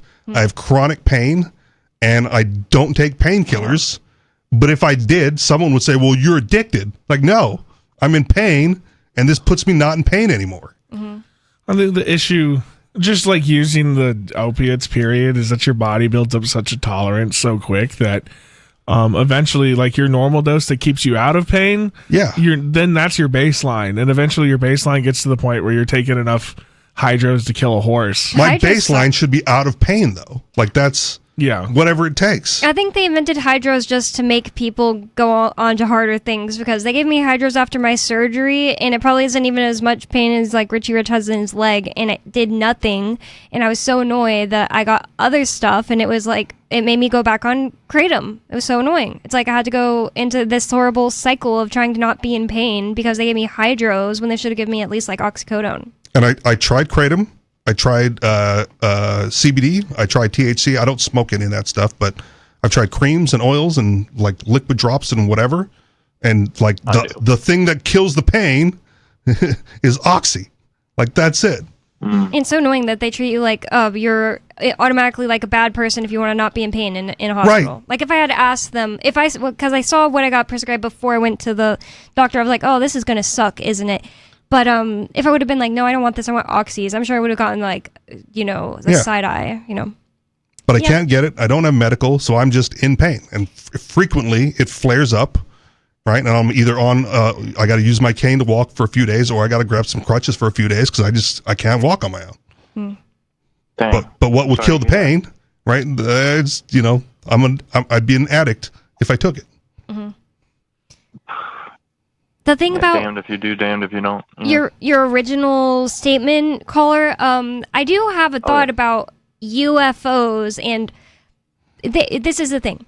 The people who claim that they've been getting abducted by UFOs, and then first of all, just abducted, period. Let's say nothing else happens to you. You get taken out of your bed at night and brought into a ship, and nothing else bad happens to you. That's still against your will. And I don't think that any spiritual or otherwise, or just, a physical being that has better technology than us, that does that can possibly be good. So therefore, if the word demon, if the shoe fits, it's literally a demon. It's a bad spiritual entity. Well, okay. There's some evidence you can look into, and of course, fact check everything yourself. Like, you should be skeptical. That's what an intelligent person is. So, but back in the 90s, they were, or early 2000s, they were researching what are all these UFO things, because it was worldwide. It happened on every continent. And they were researching the abduction cases, and had therapists talking to them, and getting information and recording everything. But then there were some people who came out and said well, we had multiple cases that were not connected at all, where the person said oh, Jesus, help, and they didn't even believe in God or Jesus or anything, and the whole thing stopped. They were back in their bed. So yeah, and 3 people invented the radio or the telephone at the same time, independently on 3 different continents crazy. or whatever. That's crazy. It's not alien intervention. This just stuff happens. I've seen lots of stuff about that, and I've actually had a similar situation happen to me. It's just that I don't think I can claim that it was necessarily a supernatural thing. It was literally a horrible, crazy, vivid, bad dream. I wasn't a Christian anymore, and this blue electricity man was holding me captive in my bed and not letting me move and saying creepy things to me. I started getting scared, and he liked that I was scared. And the only thing I thought to do was say, Jesus, Jesus, after a few seconds of being scared. And it cowered in fear, jumped away, and then I woke up laying on my back. When in the dream, I had sat up to watch him cower and disappear, and he was terrified. Could that be a dream? Well, you said it's not anything paranormal or anything, but I mean, people have what they call demonic dreams, and so that's what that sounds like to me. But what I gotta say, the same thing is reported by people in other religions. So I think yes, it could be that it's what you believe is going to help is what helps. What if you grew up in a Hindu culture, don't even think about it. They're literally it happens like Muslims, like you're saying. People who don't even really put that weight on Jesus, who in Christian ideology would be. No, Muslims Muslims actually do Jesus. They believe in Jesus. Know, they just he was a prophet. Yeah. Mm-hmm. Yeah, they just call him a prophet. They don't think he was one part of the Trinity. But for every story like that, there's a story where a Hindu just called on Krishna and Krishna helped him. Do you see what I'm saying? Well, yeah, I haven't heard as many stories like that personally, but I'm sure. Got to talk to more Hindus. Yeah. Right? You live in America. You're probably going to talk to a lot of Christians when talking about these things. This is data that I've heard, not from. I mean, you're. I don't know your name, but your story is one of the most personal I've heard. I do tend to say it was just a dream, but it was crazy because it was I sat up, I could see every detail of the room in a way that my dreams aren't usually that. You know what I mean? My dreams are usually me and the subject. I've had the Inception dreams where I wake up and I think I'm up and I'm not up. I go, oh, new layer. Yeah. Right? Yeah. That used to happen to me. I would wake up for school, or my mom would wake me up for school. Well, my grandma, this who raised me, but I would wake up for school. I would go open the dryer to put clean clothes on, and I would be, oh man, I got a fresh fit today, man. I got all the things I want. And then the next thing you know, I'm getting screamed at for not being up and dressed. And I was I swear to God, I was just out the door, but I have no clothes on. I rush over to the dryer. There's nothing I like in there. I got to mismatch socks. I'm late for the bus. It's a whole wreck. But for those extra 20 minutes I was asleep, dude, I was rocking and rolling, and I was up and ready for the day. Do you have a token to get you out of there so you know you're in a dream state? No, usually I get to my dreams, if it gets to a point where I'm this is crazy, I figure out, well, this is a dream, and then I can do whatever I want. Do you have a token that you've used? Not particularly. I just, for me, it's what bed did I wake up in? If if I could think that thought process through, like I don't live at home anymore, right? So if I woke up at my like childhood bed, like I'm still in a dream world. So I gotta go through the rotation of all the beds that I've been in. That's a lot until of sleeping I get to the end. I mean, thinking for sleeping me. Like sleeping me is just like, oh, of course I'm riding on a dinosaur. Like it's so annoying. I can't bring it really. up. I if I was riding, I get to a point where like it's so far out of what my normal, like what normal is to me. Like zombie apocalypse. What? No, this is obviously fake, dude. Like that doesn't happen to me often. I'm just like, yeah, of course. Well, and I do the lucid dreaming too. Like you get to right where I can start to control it. But even then, it's like, well, am I really awake? Well, it depends on what bed I woke up in. Caller, have you had any lucid dreaming experience?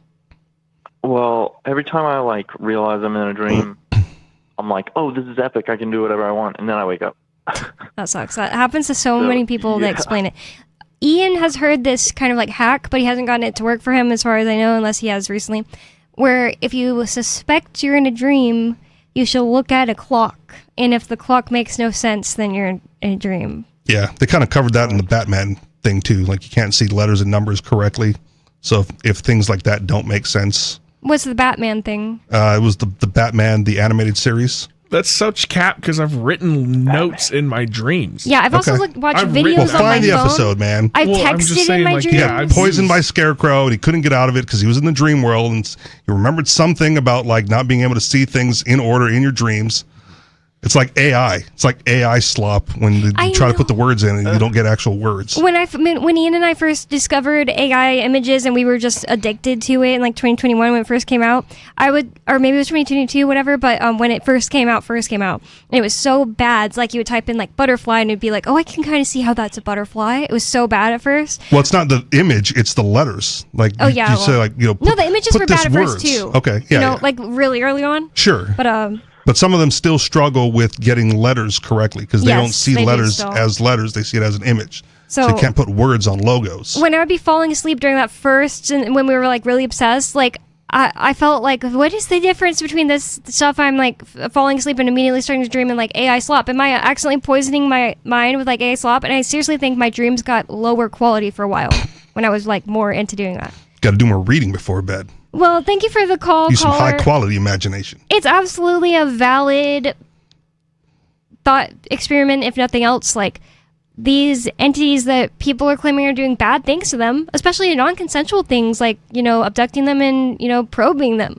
Yeah, well, non-consensual. Is that a demon? Yeah. No, it's if it's an alien, right, you got to kind of go back to like they're a higher being than us, most likely if they're probing us. Mm-hmm. And I don't think that necessarily makes them bad. Because even humans, right, will catch and tag and release animals for scientific reasons. And I don't know if we'd label all those scientists doing the research as bad people because they're non-consensually like capturing a shark to track its migration patterns. Well, does the shark understand what it means to be captured in a like? I get that it's like, oh, I can't move, I don't like this, but does it? I don't think I can. The implication is How it doesn't can't understand it. Okay. Well, when you take it out of the water, you put a tag on, you throw it back in, like, I didn't know what happened. Well, exactly. The shark doesn't know what happened, but a human does. They go, oh my God, what did they do to my... More Free Talk Live, freetalklive.com. Thanks for listening. Peace. Join liberty-minded voluntarists, anarchists, and libertarians from June 13th through the 16th for the 8th annual Fork Fest at Rogers Campground in the beautiful White Mountains of New Hampshire. Forkfest is a fork of the Porcupine Freedom Festival, which has sold out in recent years. Forkfest happens the weekend before the Porcupine Freedom Festival. Forkfest is decentralized, which means that there's no ticket cost and no one is in charge. All you have to do to join the fun is reserve your camping site, RV site, or motel room with Rogers Campground for June 13th through the 16th. You can find out more at the unofficial website, forkfest.party. You can also connect with other attendees on the Forkfest Telegram and Matrix chat rooms, as well as the Forkfest forum. You can find links to those at forkfest.party. We hope to see you there June